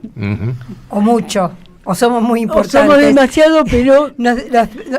así como que nos desprecia, pero somos demasiado importantes para Estados Unidos. No tengo duda. Entre otras cosas porque siempre pienso que el tema de la Patagonia, más del Tierra del Fuego con el tema de la base americana, ¿no? Claro. Totalmente. Ese es el tema, el control del Atlántico. Hablando de bases, se me ocurrió, perdón, por ahí no estás tan alerta, porque no tiene que ver con esto que hablamos, pero dijeron bases y me acordé, la base de Alcántara que le había cedido Bolsonaro a la administración estadounidense para que salgan los cohetes, ¿no? Que era más cercano al... Todavía ¿la siguen teniendo los Estados Unidos? Todavía no la nacionalizaron. Mira. No es tan simple tampoco, ¿viste? Es una vez que se instalan, no es que vos lo sacás diciéndole, muchachos, y les ponés las armas así. Por eso Yo recuerdo en el primer... antes, o en el primer mandato de Lula, me acuerdo que una de las primeras cosas que hizo cuando asumió en el año 2002 fue hacer un referéndum sobre Alcántara, que había salido, onda, 90% no querían justamente quitar esa base, porque con Cardoso, con el expresidente Cardoso, estuvo la idea de la base militar en Alcántara. Entonces Lula lo primero que hizo cuando asumió fue, hagamos un referéndum. El referéndum salió, imagínate, no sé si 90 o 99% de los brasileños no quería saber nada de que hubiera norteamericanos. Y Bolsonaro ahí. No hizo un referéndum, no, se la dio a los Estados Unidos. A Bolsonaro yo te quería hacer un par de preguntas, dar una información, y es que Estados Unidos revocó el visado del juez de la Corte Suprema, Alexander de Moraes. De todos los miembros de la Corte. Exacto, su familia, sí, la y familia, por casa de brujas. Ese es el motivo. ¿Qué argumento? Casa de brujas, contra Bolsonaro, obvio. No, y quería hacerte, la pregunta era, si Bolsonaro sigue teniendo, sigue siendo un atractivo, sigue teniendo electores, votación, y ¿quién lo reemplazaría en el caso de que esto no fuera así, o quién lo está reemplazando? Dos cosas te digo sobre esto, Una de ellas es que sí, Bolsonaro sigue teniendo fuerza y es el único. Uh-huh. No tiene reemplazante. Aparecieron por ahí algunos. De acuerdo, el alcalde de San Pablo. Sí, eso, el muchacho que se postuló, muchacho porque era joven además, es joven, se postuló pero no pasó absolutamente nada, ¿no? Pero sí tiene un reemplazante, pero Bolsonaro no quiere saber nada con él. Justamente porque es un eventual reemplazante, que es Tarcisio de Freitas. Tarcisio de Freitas es un carioca que, creo que porque son bastante reaccionarios, los paulistas que odian a los cariocas, con quienes no se llevan nunca bien, decidieron elegir un carioca que nunca pasó por San Pablo antes. Esta es la historia de Tarcisio de Freitas. Miren ustedes, ¿no? Uh-huh. Yo siempre me pregunté, ¿cómo pueden elegir a alguien con el que compiten en forma permanente? Pero bueno, lo eligieron. Las derechas a veces son así. ¿Cómo? Las derechas a veces son así, ¿viste? No piensan tanto en rivalidades, sino en lo que les conviene. Pero ¿y el que vota? Claro. El que vota es cierto. Sí. Ese es el tema. Ajá. ¿Cómo los paulistanos votaron a este hombre? Bueno, sobre todo porque era carioca y no sabe nada, cuando se postuló, no sabía nada de San Pablo, vamos a ser sinceros, o sea, si vos no vivís en una ciudad, no vivís en un estado, sabés poco. Es el que le ganó a Boulos. No, a Boulos no. Ese porque eso es la intendencia. A Fernando Haddad. Para gobierno de la ciudad, del estado de San Pablo. Es el estado, claro, confundí intendencia con la ciudad. Es el estado, el gobernador del estado. Exacto. Bien. Bueno, le ganó bien ganado, uh-huh. Pero bueno, Tarcisio aparece como el personaje más propio para representar a la extrema derecha desde un lugar, si se quiere, más inteligente que la de Bolsonaro, sin duda alguna. No tengo dudas de eso. Uh-huh. Es más hábil, es un camaleón. Tiene varias cosas positivas para un político, pero no tiene votos, no todavía, y si no lo apoya Bolsonaro, no va a tenerlos. No va a tenerlos porque Bolsonaro es Bolsonaro, no sé cómo explicarlo. Bolsonaro era un hombre que se dirigía al pueblo, se dirige todavía, poco menos que antes, pero se dirigía al pueblo y se dirige de una manera muy próxima con las palabras del pueblo, porque él venía del interior de San Pablo y tienen un lenguaje muy popular, como lo pueden tener en Río o en otros lugares, que a mí incluso me costaba traducirlos. A mí me costaba traducirlos, las cosas que decía Bolsonaro, porque no tenían una traducción inmediata al español. Entonces vos decías, ay. ¿Qué problema? De lunfardo, era un lunfardo muy pronunciado como lunfardo, ese era el equivalente de un lunfardo. Entonces él tenía mucha proximidad con la gente, le hablaba en los términos populares, y eso no es un detalle, ¿no? Eso no es un detalle, y hace una gran diferencia con algunos personajes, no voy a decir cuáles, pero con algunos personajes que no tienen esa capacidad que le nace de haber sido del interior, ¿viste? Un hombre del interior. Uh-huh. La otra cosa que también tuvo Bolsonaro, que no hay acá, es el ejército. Claro. ¿Qué quiero decir con eso? Quiero decir que el ejército fue lo suficientemente organizado como para impedir que eso fuera un desastre absoluto. Ajá. Era un desastre. Claro. Pero Mitad lo acomodó mitad. un poco. Se acomodaba bastante, ¿no? Eso tiene que ver con esa organización detrás, que es siempre una organización burocrática profunda, que es el ejército. Hay que decirlo con sus términos. Como burócratas son difíciles de ganarles. Son muy buenos burócratas. Verticalistas, ordenados, claro, por supuesto. Exactamente.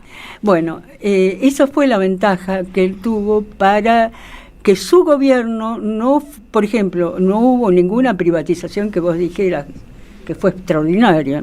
No recuerdo ninguna. No privatizó prácticamente nada. Electrobras no había privatizado una parte, por lo menos. Una parte, porque Electrobras sigue siendo... Sí, y el presal. Ahí está el tema. ¿Cuánto o qué partes vos privatizás en relación al conjunto? Claro. Si es menos de la mitad del paquete accionario... Se mantiene el control. Claro, el control sigue en manos del Estado, ¿viste?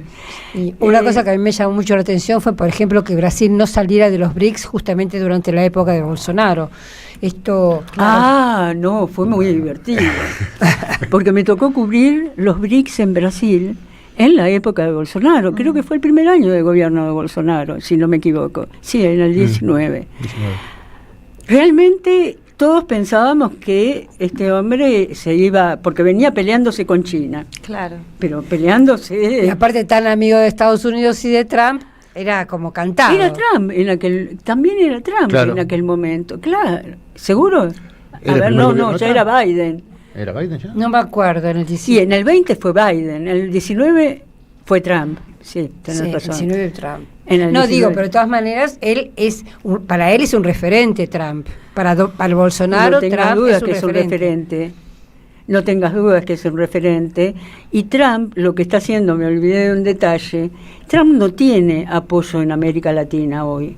O sea, los principales países latinoamericanos no son trumpistas, precisamente, ni México, ni Brasil, ni Colombia, bueno, Venezuela ni hablar, pero estamos hablando de palabras mayores, no estamos hablando de paisitos, estamos hablando de países grandes del continente.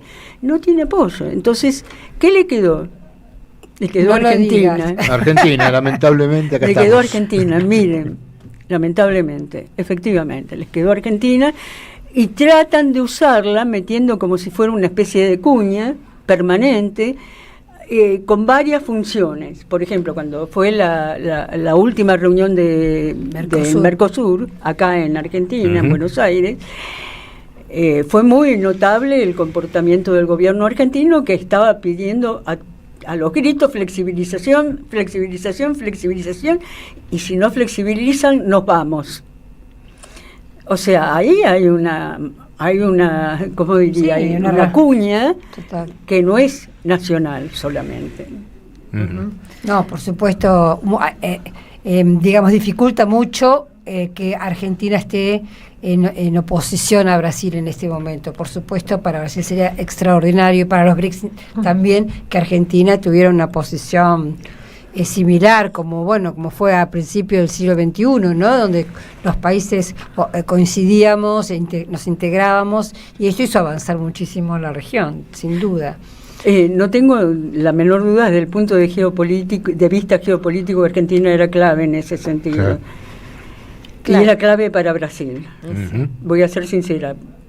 Brasil, digamos, para Brasil, Argentina es el país socio por definición. Lo que pasa es que, bueno, nos han tocado Alberto versus Bolsonaro, y ahora el Bolsonaro argentino versus Lula. Claro. Sí. No es casualidad, digamos, ¿no es cierto? Que haya sido increíble, esta cosa... No es casual. Que haga trazar tanto la historia de nuestra región, porque la verdad que son palos en las ruedas permanentes. Son palos en las ruedas, exactamente. Una pregunta respecto, es un poco difícil la pregunta, pero si pudieras simplificarlo. El poder legislativo, sabemos que el Congreso, sí, yo sé que te estoy haciendo una pregunta tremenda, perdón, Eleonora. El Congreso... No. En general, ¿por qué te pregunto esto? Porque hará un mes se decía que, había cosa que pasó, que fue una gran derrota que sufrió Lula en el Congreso, porque le había presentado un impuesto muy interesante a las fortunas, a las grandes fortunas, y el Congreso, por supuesto, lo rechazó, obviamente, pero que además lo habían rechazado algunos partidos que incluso formaban parte de su gabinete. Sé que era una derrota de Lula muy importante. Ahora, en este momento estamos viendo cómo Lula se recompone. Quisiera que cuentes o que hagas tu análisis respecto de esto del legislativo, que siempre es un dolor, digamos, en la política de Brasil, ¿no? Mira, Lula estuvo ahora con los estudiantes universitarios universitarios y secundarios, creo que son, que es la Unión Nacional de Estudiantes, que hizo un congreso gigantesco, fueron como 10.000 representantes o delegados, etcétera. Si uno escucha el discurso de Lula, entiende cuáles son las dificultades que él ve en la política brasileña. Dijo, literalmente, ustedes tienen que pensar en qué candidatos van a votar para el Congreso. Dice, porque este Congreso no nos representa a nadie, no representa al pueblo brasileño. Este Congreso no representa al pueblo brasileño. Entonces, tienen que discutir entre ustedes y eso mismo llevarlo hacia afuera, esa discusión, ¿no? Uh-huh. Fuera del ámbito estudiantil.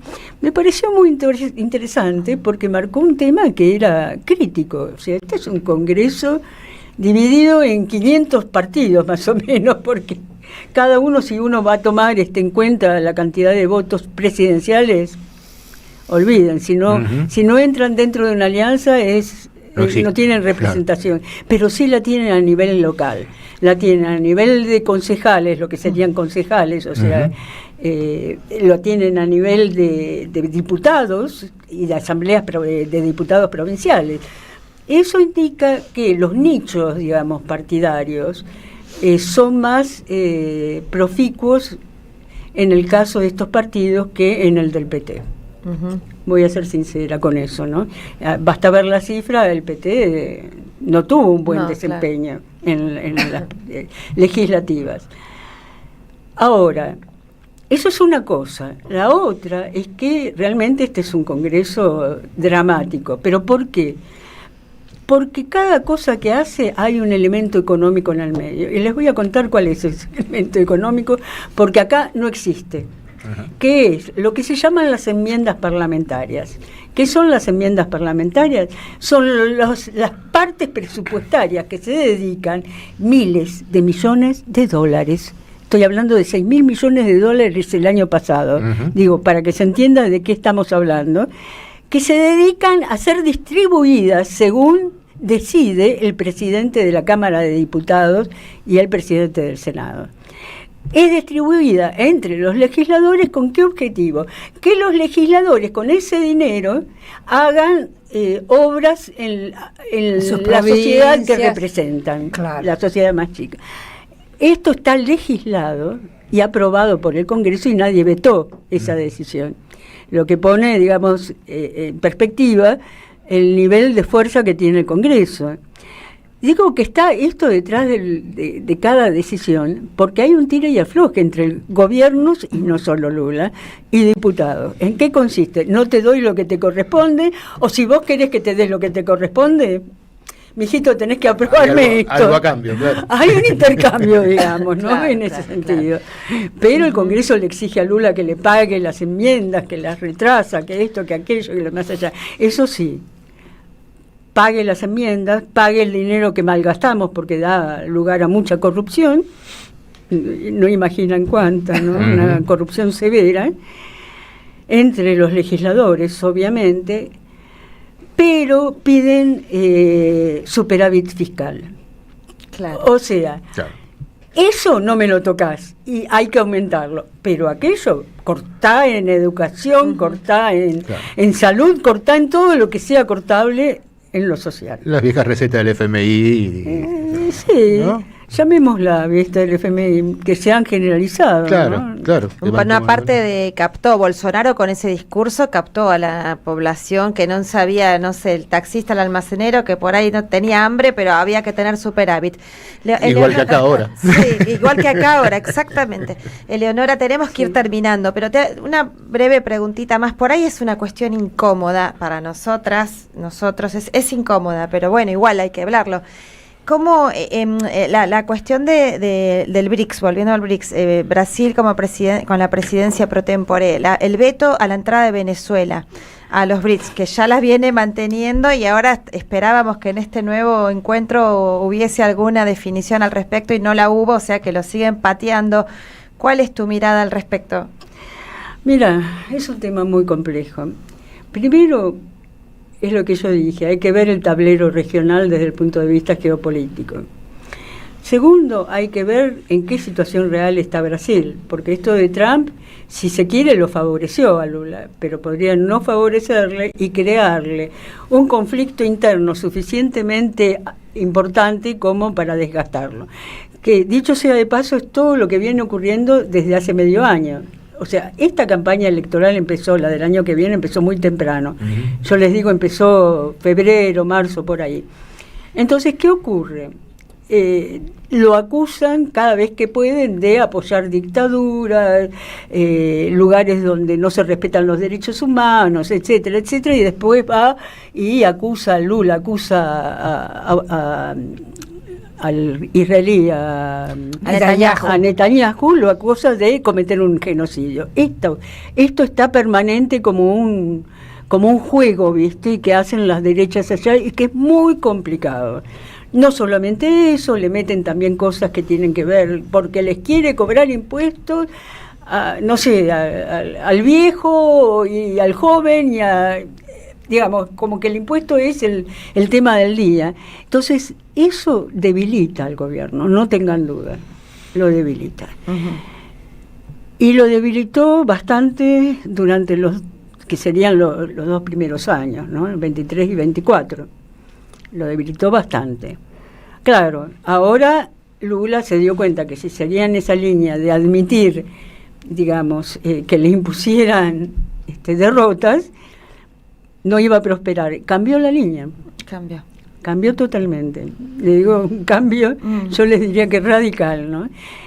Venezuela sí, se incluye dentro de esto. ¿Por qué? Porque él venía junto con Amorim, que es el asesor internacional de Lula, venían proponiendo una cosa que políticamente podía parecer que estaba bien, pero jurídicamente no, que era que mostraran las actas de votación. Digo jurídicamente no, porque es como se dice, nadie le impuso a Brasil que mostrara sus actas ni nadie le impuso eso a ningún país. Ni a ninguna del BRICS, ni a Indonesia, ni a China, México, ni a Arabia Saudita, ni a ningún otro. Entonces, si vos no haces eso, o sea, si vos cuidás eso, no podés ir a pedir que el otro te muestre. Pero Lula creyó que era una forma, digamos, de llegar a un consenso la muestra de esas actas. Sí, igual no creyó, no lo sé. Pero estaba en un momento de un apriete muy fuerte, y esto hay que marcarlo. El que gobierna tiene que gobernar, y los aprietes pueden ser feroces.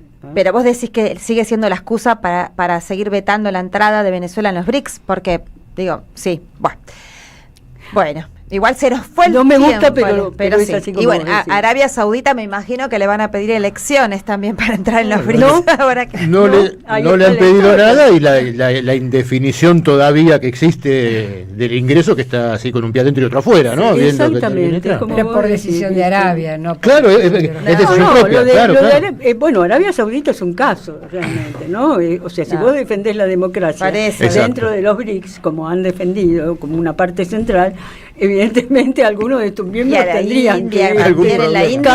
tendrían que cambiar de orientación. En la India con Narendra Modi cada denuncia de fraude, pero me parece que lo que defienden los BRICS también es que cada país, cada pueblo se da su propio gobierno de acuerdo a lo que cree que tiene que ser, porque no de China también podés decir eso es democracia. No se justifica, Telma, el veto a Venezuela. Eso es lo que está. No. Por eso, con la misma vara tendrían que mirar a Venezuela. Ahí son dos varas distintas. Se nos fue el tiempo, ya sabemos los tiempos radiales, porque ahora tenemos también otra entrevista importante sobre el tema Palestina. Así que quédate igual, quédate, Leonora, si tenés ganas estás invitada a participar en la próxima entrevista, pero vamos a la tanda y enseguida volvemos con Diálogo Internacional. Deja tu mensaje en nuestra línea de oyentes de WhatsApp 11 3200 0530. Somos Radio AM530. El destino de tus vacaciones está en Turismo Cabal. Viví los momentos que querés, con viajes armados a tu medida, con las mejores ofertas y los paquetes que buscas, con más de 35 años de experiencia. Entra en www.turismocabal.com.ar y encontrá las vacaciones que necesitas. Turismo Cabal, seguridad en viajes. Destinada a la cartera de consumo. Más información en www.turismocabal.tour.ar. Tronador, agua mineral, botellones y dispensers para el hogar y la oficina. Hacé tu pedido al 4201-2627 o mandanos un mail a info@aguatronador.com.ar. Tronador, agua de mesa envasada. 12 de octubre 632 en Avellaneda. Los domingos se renuevan en AM530. El cohete a la luna radio extiende su travesía. De 9 a 13, Horacio Berrisky, Luciana Bertoya y Marcelo Figueras te acompañan en su descenso tripulado sobre la realidad. A partir de las 13, el fuego de las madres arde. Con Demetrio Iramain y Daniel Ballester en La Plaza y la Palabra. A las 14, Juan Carlos Junio, Ernesto Corbat, Mariana Anzorena, Daniela Alvarenga y Silvia Porritelli hacen Desde la Gente, el programa del Instituto Movilizador de Fondos Cooperativos. Viví los domingos en AM530. Construimos comunidad. Buscamos la verdad siempre. Cuenta DNI, la criatura más buena del mundo. Hoy presentamos y prestamos hasta 50 millones de pesos para que Carlos Quincho haga su quincho, para que Rubén Coche se compre su coche y para que María veranee. Esto llega a usted por cortesía de Cuenta DNI de Banco Provincia. En Lanús trabajamos por una ciudad más segura. Inauguramos la primera base de operaciones de la Fuerza Barrial de Aproximación de la Policía Bonaerense e incorporamos 20 móviles y 240 efectivos policiales. Sumamos 75 nuevos vehículos y 200 agentes de seguridad ciudadana a través del programa Lanús Te Cuida. Además, continuamos con el programa de formación y capacitación permanente para nuestros agentes locales. La ciudad que nos merecemos es una Lanús segura. Lanús Gobierno. Tiempo Argentino está en peligro. Por los tarifazos, por los precios desregulados, por un gobierno que dejó de hacer campañas de información y difusión para la ciudadanía. En una época de ataques continuos al periodismo, necesitamos tu apoyo para seguir existiendo. Asociate, tiempoar.com.ar y construí el medio que te defiende. Tiempo Argentino está en peligro. Por los tarifazos, por los precios desregulados, por un gobierno que dejó de hacer campañas de información y difusión para la ciudadanía. En una época de ataques continuos al periodismo, necesitamos tu apoyo para seguir existiendo. Asociate, tiempoar.com.ar y construí el medio que te defiende. Eve de Bonafini, ejemplo de lucha, siempre acá, dándole calor al corazón. Costó mucho mantener la radio, muchísimo, ¿no? Hubo mucho tiempo de mala onda, de pandemia, de que me la querían quitar, de todo, bueno, pero a capa y espada la defendimos y mira, ahora está ocupando un lugar importante porque ha mejorado muchísimo la radio. AM530, somos radio, somos Eve.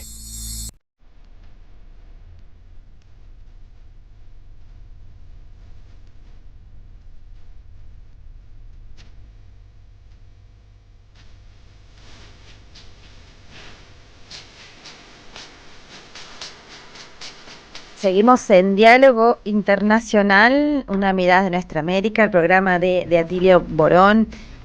Tenemos una linda noticia de Venezuela, pero la vamos a decir después, más tarde, porque ya estamos conectadas y conectados con nuestra próxima entrevistada, justamente para hablar de la cuestión más grave y espantosa que tiene la humanidad, que es el tema del genocidio a cielo abierto y en vivo y en directo en Palestina. Y ella es la compañera diputada Lorena Pocoic. Ella es diputada nacional por Unión por la Patria. Y bueno, la hemos podido escuchar en días anteriores con una postura sumamente valiente en el pleno Congreso de la Nación frente al el fascismo que está ahí presente, defendiendo ese genocidio. Así que, bueno, queríamos hablar con ella porque además, entre otras cosas, esta semana hubo una cumbre muy importante, una cumbre de urgencia del Grupo de la Haya, convocada en Bogotá, en Colombia, convocada por Sudáfrica y Colombia, donde participaron, bueno, referentes de 32 países, etcétera. Y bueno, para hablar de todo un poco de esta cuestión, entonces, Lorena, queríamos llamarte y te agradecemos la presencia en Diálogo Internacional. Te saludamos a Tilia Borón, Marcelo Rodríguez, Telma Luzzani, nuestra invitada Leonora Gosman y Paula Klachko. ¿Cómo estás, Lorena? ¿Cómo están? Bueno, abrazo enorme a todo el equipo y muchas gracias por la invitación.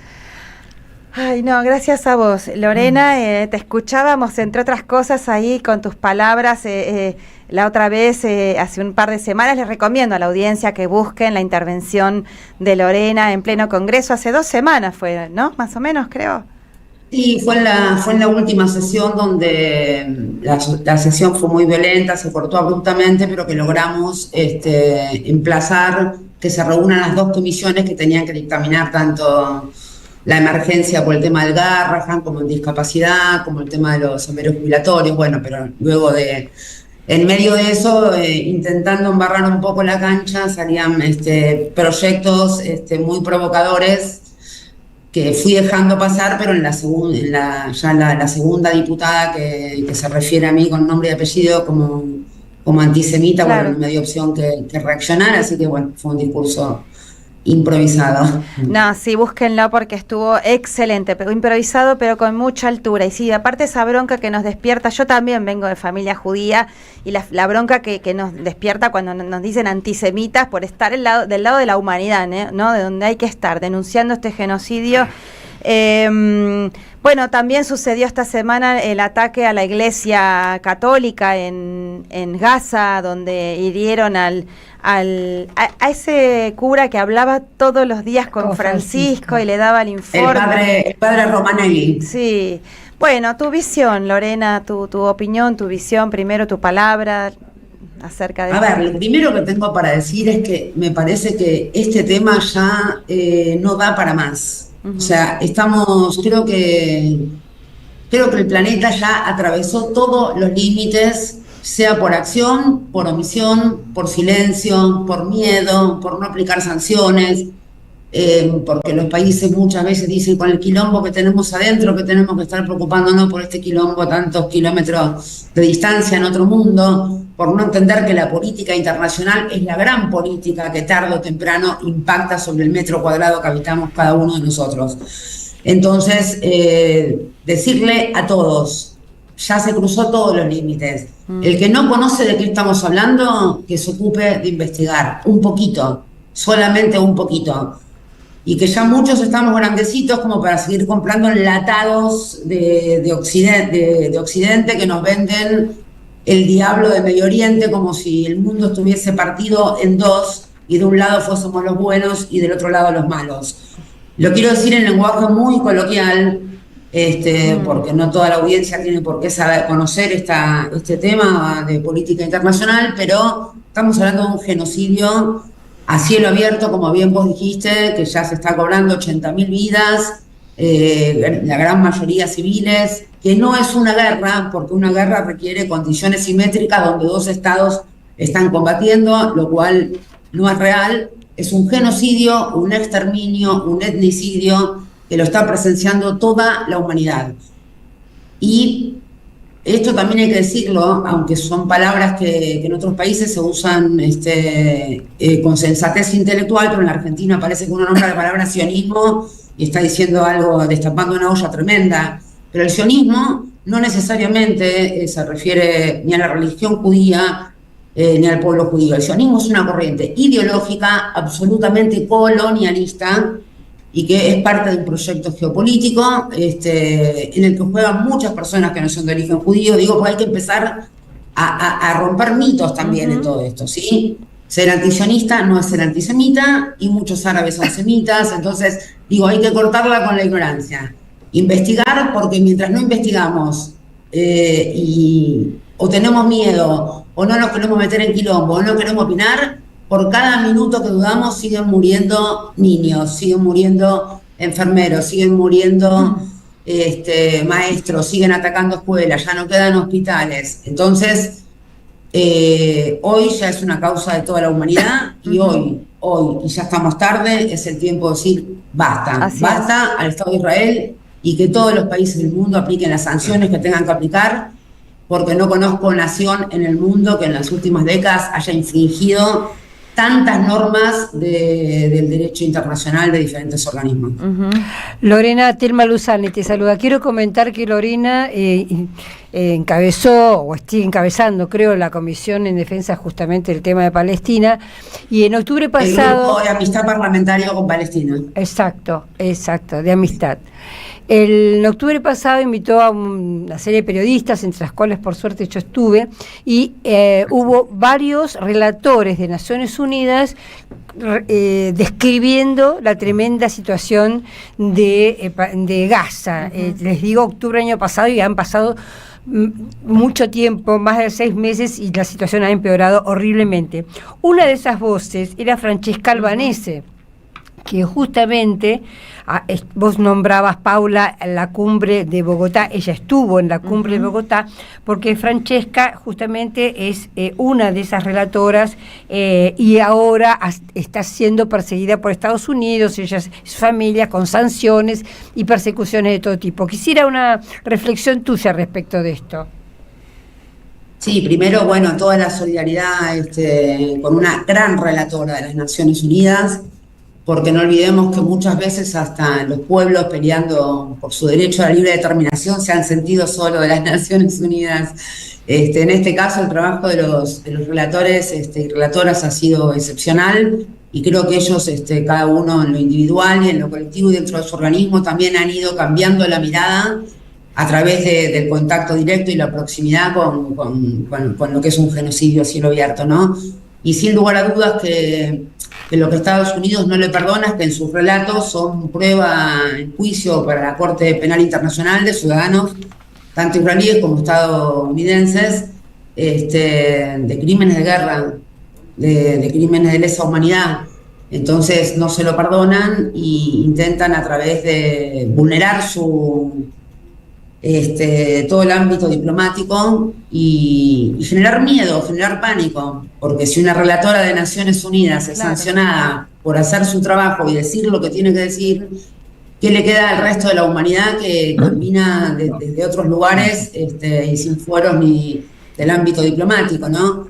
Entonces es lo que hacen los países y las lógicas imperiales que en la Argentina estos días la conocemos de memoria, ¿no? Instalar el miedo, la persecución, el hostigamiento, y tratar de que toda aquella disidencia con una visión absolutamente occidental, colonialista, sea apartada de las voces sonantes, ¿no? Así que toda mi solidaridad para con ella y para todo el gran equipo de relatores de Naciones Unidas en Palestina. Y que además no contaron con el apoyo del alto comisionado, su jefe no la defendió, pero ahí Atilio Borón, Lorena Pocoic te quiere hacer una pregunta. Hola, Atilio. Sí, primero, ¿qué tal, Lorena? No, primero para felicitarte por el discurso que hiciste, y lo vamos a incorporar, ¿verdad?, como material de este programa, porque la verdad que fue un discurso extraordinario, porque te salió del alma. Muchas gracias, Atilio. Abuelos, bisabuelos de Polonia, etcétera, realmente me emocionó profundamente. Y además creo que llamaste la atención sobre un tema sobre el cual no podemos ser indiferentes, ¿no es cierto? Así que nomás quería intervenir para felicitarte por tu valentía. Ahí se está cortando un poquito, sí. Sé lo que la defensa. Sí, se cortó ahora. Ahora volviste. Ahí volviste. Bueno, nada, pero no, yo estoy afuera, así que pero ahí estamos bien. Bien, no, que digo que esa defensa obviamente extraordinaria de una causa de la humanidad que se inscribe en la mejor tradición del judaísmo, ¿verdad? No en el sionismo, sino en una tradición que, qué sé yo, uno puede ir atrás, no solo a la Biblia, pero pensadores como Spinoza, como Chomsky, etcétera, realmente jamás hubieran consentido esto que vos denunciaste de la manera tan profunda. Ahí se confirma. Así que nada, felicitarte y decirte que vamos a incorporar esos 4 minutitos. Lo pusiste un poco nervioso a Martín Menem con tu discurso, pero bueno, valió la pena. Y, muchísimas gracias. Me retiro porque sí, Martín Menem se pone nervioso porque le recuerda la traición a sus orígenes, fundamentalmente. Exacto. Exactamente. ¿Y qué pensás de este gobierno que justamente se presenta como tan amigo de Israel? Sí, yo creo que este gobierno está poniendo en riesgo a todo el pueblo argentino en términos de su política exterior y también en términos de su política interior. Nos pone en riesgo cuando no hay laburo, cuando no se puede pagar alquiler, cuando no hay para comer. Nos pone en riesgo porque el propio modelo excluye a millones de argentinos y condena a la pobreza, a la indigencia, a la tristeza, a muchos compatriotas. Pero también en términos de la política exterior, lo que él está planteando en sus viajes y en un montón de acuerdos que está haciendo es realmente la demostración cabal de que no le importa absolutamente nada, como digo, ni la clase trabajadora argentina, ni los laburantes, ni mucha gente que depositó la confianza en él incluso, y que están en una jugada de otras características. Que Milei haya viajado a Israel en su momento, después que, a mí el tema de la religión, que cada uno se convierta en la religión que quiera y que crea en el Dios que quiera, yo realmente en esos temas soy muy respetuosa. Lo que sí no voy a respetar es que nadie, en nombre de ningún Dios, venga a decir que es un pueblo elegido con derecho a exterminar a otro, y esto vale tanto para Occidente como para Medio Oriente. Dios no elige pueblos y nadie en nombre de Dios tiene derecho a exterminar al vecino, digamos. Esto como primer principio. Creo que luego de Estados Unidos, Argentina, corríjanme ustedes, es el segundo país que se toma el atrevimiento de amenazar con poner la embajada en Jerusalén, lo cual representa una posición que ya lo dice todo, ¿no? Y ni hablar de que tenemos otros conflictos que venimos arrastrando, ya sea con el tema del agua y que sean de gestiones anteriores, pero que se vienen profundizando mucho más aún con esta gestión. Yo creo que hay ahí una cuestión que tiene que ver con Milei y hay otra cuestión que tiene que ver con una corriente internacional que atraviesa gestiones, que atraviesa gobiernos, que atraviesa fuerzas, agrupaciones, que de alguna manera es un poco transversal a la vida de todos y que están en una mirada geopolítica que yo no puedo compartir porque es una mirada profundamente colonialista. Entonces creo que cuando reivindicamos la causa palestina también estamos reivindicando la causa Malvinas, por ejemplo. Y quiero decir esto porque mucha gente a mí después del discurso me preguntó genuinamente y sin conocer nada de política exterior: Lorena, con todos los quilombos que tenemos en la Argentina, ¿por qué tenemos que estar peleándonos por lo que pasa en otro país? Porque todo tiene que ver con todo, pero hay que explicarlo. El nadie se salva solo, no sirve solo para el metro cuadrado de la unidad básica, o de la agrupación, o de la cooperativa, o del lugar donde cada uno se desempeñe. El nadie se salva solo, esa escala planetaria, sin lugar a dudas. De hecho, tenemos que agradecer en la dictadura militar que muchos países le dieron asilo a nuestros exiliados. Tenemos que agradecer a muchos países que han puesto políticas públicas de exteriores al servicio de que abuelas y madres puedan tener financiamiento, o que el equipo de antropología forense pueda comenzar a investigar. Y también nos tiene que agradecer España y otros tantos países, hasta incluso Israel, por supuesto, que el primer peronismo llevaba granos en medio de una hambruna y llevaba... La Fundación Eva Perón intervino con ayuda. Bueno, pero por eso quiero ser sensata. El Estado de Israel le tiene que agradecer al peronismo que lo haya reconocido como Estado. En una discusión interna muy fuerte que se dio en aquel entonces, cuando el canciller era un tal Bramuglia, que no le caía muy bien el tema, porque ya no era en tierras del Imperio Otomano, sino que eran tierras invadidas en manos de los ingleses, y los ingleses deciden a un pueblo que se autopercibe elegido por Dios para habitar esa tierra, habitar con estadounidenses y una porción rusa un territorio. Bueno, eso ya es historia vieja, pero hace 75 años que no es viejo y sigue vigente, el pueblo palestino sigue padeciendo de la misma situación. Tal cual. De tener que emigrar de sus tierras y no tener derecho pleno a su libre determinación. Así es genocidio, pero también es apartheid y es ocupación directa. Realmente sí, no nos olvidemos también de en Cisjordania, que no es un genocidio tan terrible como el de Gaza, pero también, ¿no? Eso, más por goteo, pero también. Lorena, para terminar, se nos está yendo el tiempo de la radio, ya conoces los tiempos radiales, pero hay un proyecto que están queriendo impulsar también con el diputado Valdés. ¿De qué se trata ese proyecto? Sí, en realidad hay varios proyectos. El diputado Valdés, bueno, es un repudio y una preocupación a partir de ya las bombas cayendo sobre la iglesia y la referencia que hicimos hace un ratito, de que fue herido, bueno, hubo 3 muertos y fue herido el padre, el cura Romanelli, que está en la Franja de Gaza hace tiempo, así que tiene que ver con eso.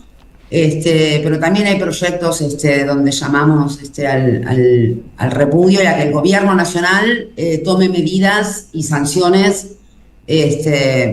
La verdad no tengo la esperanza de que reunamos los votos ni que el gobierno nacional argentino tome medidas de sanciones con el Estado de Israel, pero sí tenemos la responsabilidad, los que tenemos un cargo y una voz para amplificar, de plantear en todos los parlamentos a nivel mundial. Claro. Que los gobiernos deben tomar sanciones, porque este genocidio puede continuar perpetrándose en la medida que el resto de los países callan o silencian en los ámbitos institucionales. Entonces, Israel puede contar con armas nucleares a través de todo un esquema de alianzas con potencias y con cuestiones que me parece que tenemos que denunciarlas, que tenemos que ponerles nombre y apellido, que no hay que dejar de hablar de Palestina en ningún lado, porque, vuelvo a decir, por cada minuto que callamos mueren niños, mueren inocentes y mueren personas que tienen derecho a habitar sus tierras y a poder desarrollarse. Y que como argentinos recordemos que nosotros también fuimos víctimas y somos víctimas de proyectos imperiales y de colonización permanente, y que el tema con Malvinas sigue siendo una gran herida abierta. Y sí invito a la reflexión cuánto tiene que ver, digamos, esas heridas abiertas. El año pasado fui a dar una charla a la Embajada de Palestina que unía los dos ejes, este año, perdón, para la fecha del 2 de abril, que unía el eje de Malvinas y Palestina, ¿no? Y bueno, ahí nos encontramos con muchas sorpresas, todos los que fuimos preparando cosas para plantear y entender que aquellos que habitamos nuestras tierras con orgullo, nuestras naciones, que creemos en la independencia, en la soberanía, en el derecho de todos los pueblos a la libre autodeterminación, tenemos que defender el derecho también de los pueblos hermanos, porque también luego nos pasa a nosotros y si no contamos con la solidaridad del mundo, quedamos aislados. Entonces, el derecho a la vida por sobre todo, el derecho a la libre determinación de los pueblos, y que la gente entienda que así como se recuerda Hiroshima o como se habla del Holocausto, que entiendan que lo que estamos viviendo en este tiempo real es una tercera situación de las mismas o peores características. Digo peores características porque se está viendo en tiempo real. Por lo tanto, lo que hagamos o dejemos de hacer ya es una responsabilidad nuestra. Claro. Así que esto no es que los diarios llegan la semana siguiente o el mes siguiente y nos enteramos lo que sucedió.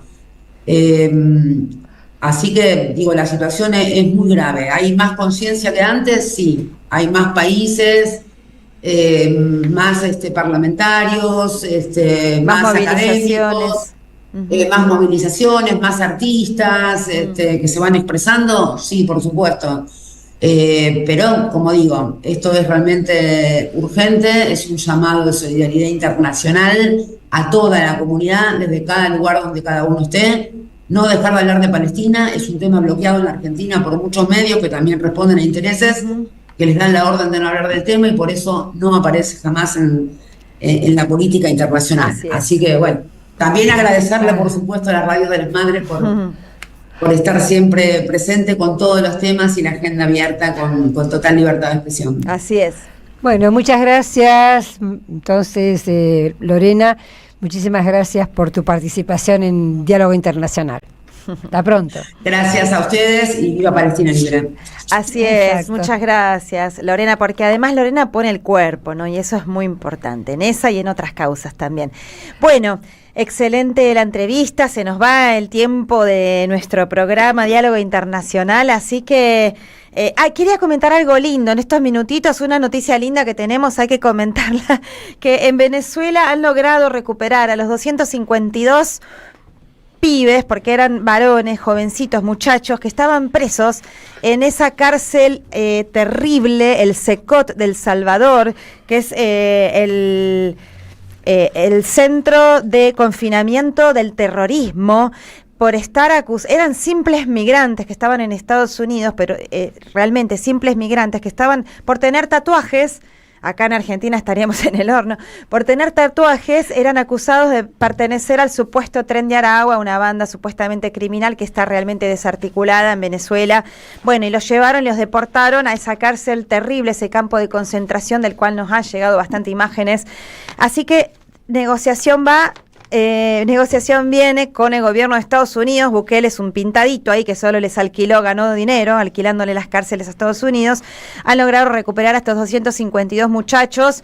A cambio de, ellos dicen, pagaron un precio alto porque tuvieron que soltar a 10 criminales estadounidenses, ciudadanos estadounidenses que habían, qué sé yo, en fin, los largaron ahí en la negociación, pero recuperaron estos 252 y también a 7 niñitos y niñitas que también estaban secuestradas y secuestrados allá en Estados Unidos, que habían sido separados de sus padres. Así que bueno, lo dejamos acá. Zapatero, el expresidente español, estuvo mediando, el nuevo Papa también, así que bueno, fue importante. Hay muchas cosas más para comentar de Venezuela porque se vienen elecciones y más, pero los dejamos para el próximo sábado. Terminamos con esta buena noticia, ¿no? Sí, acá... y los ganadores. A ver, toma, mira.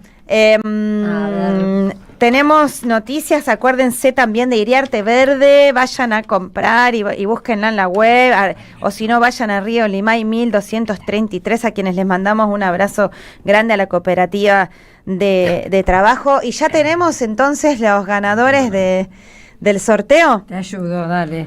Sí, acá los tenemos, estoy tratando de descifrar la letra. Natalia. Bueno, entonces, hoy teníamos 2 libros para sortear y entradas para el teatro. Bueno, el primer libro, que es La potencia de la vida frente a la producción de muerte, el proyecto neoliberal y las resistencias, de Susana Murillo y José Seoane, lo ganó Malena de Capital, de Ciudad de Buenos Aires. Así que Malena, podés pasar a buscar este libro, ahora avisamos por dónde lo reiteramos.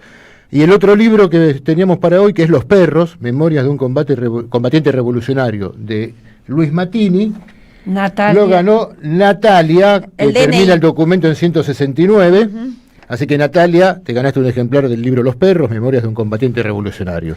Tanto Malena como Natalia pueden pasar a partir del día martes a retirar sus libros por Librería Badaraco, Avenida Entre Ríos 921, Ciudad de Buenos Aires.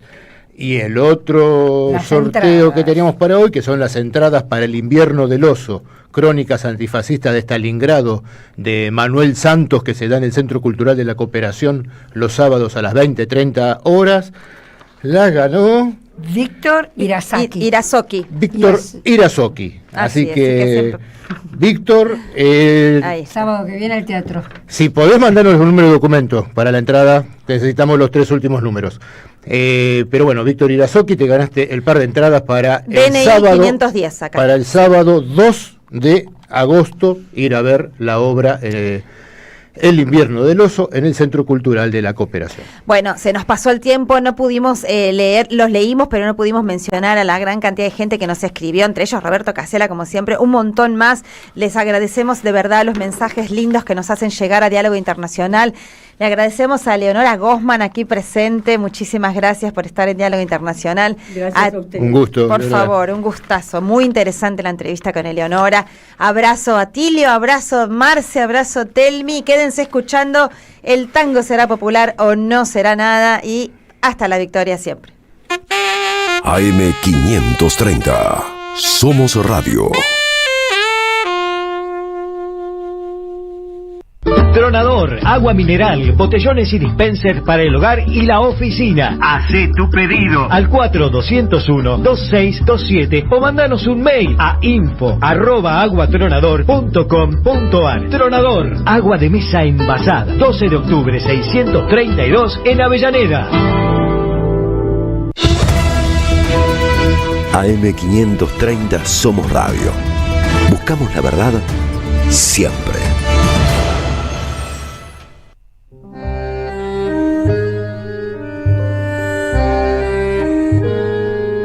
El tango será popular mientras tenga en la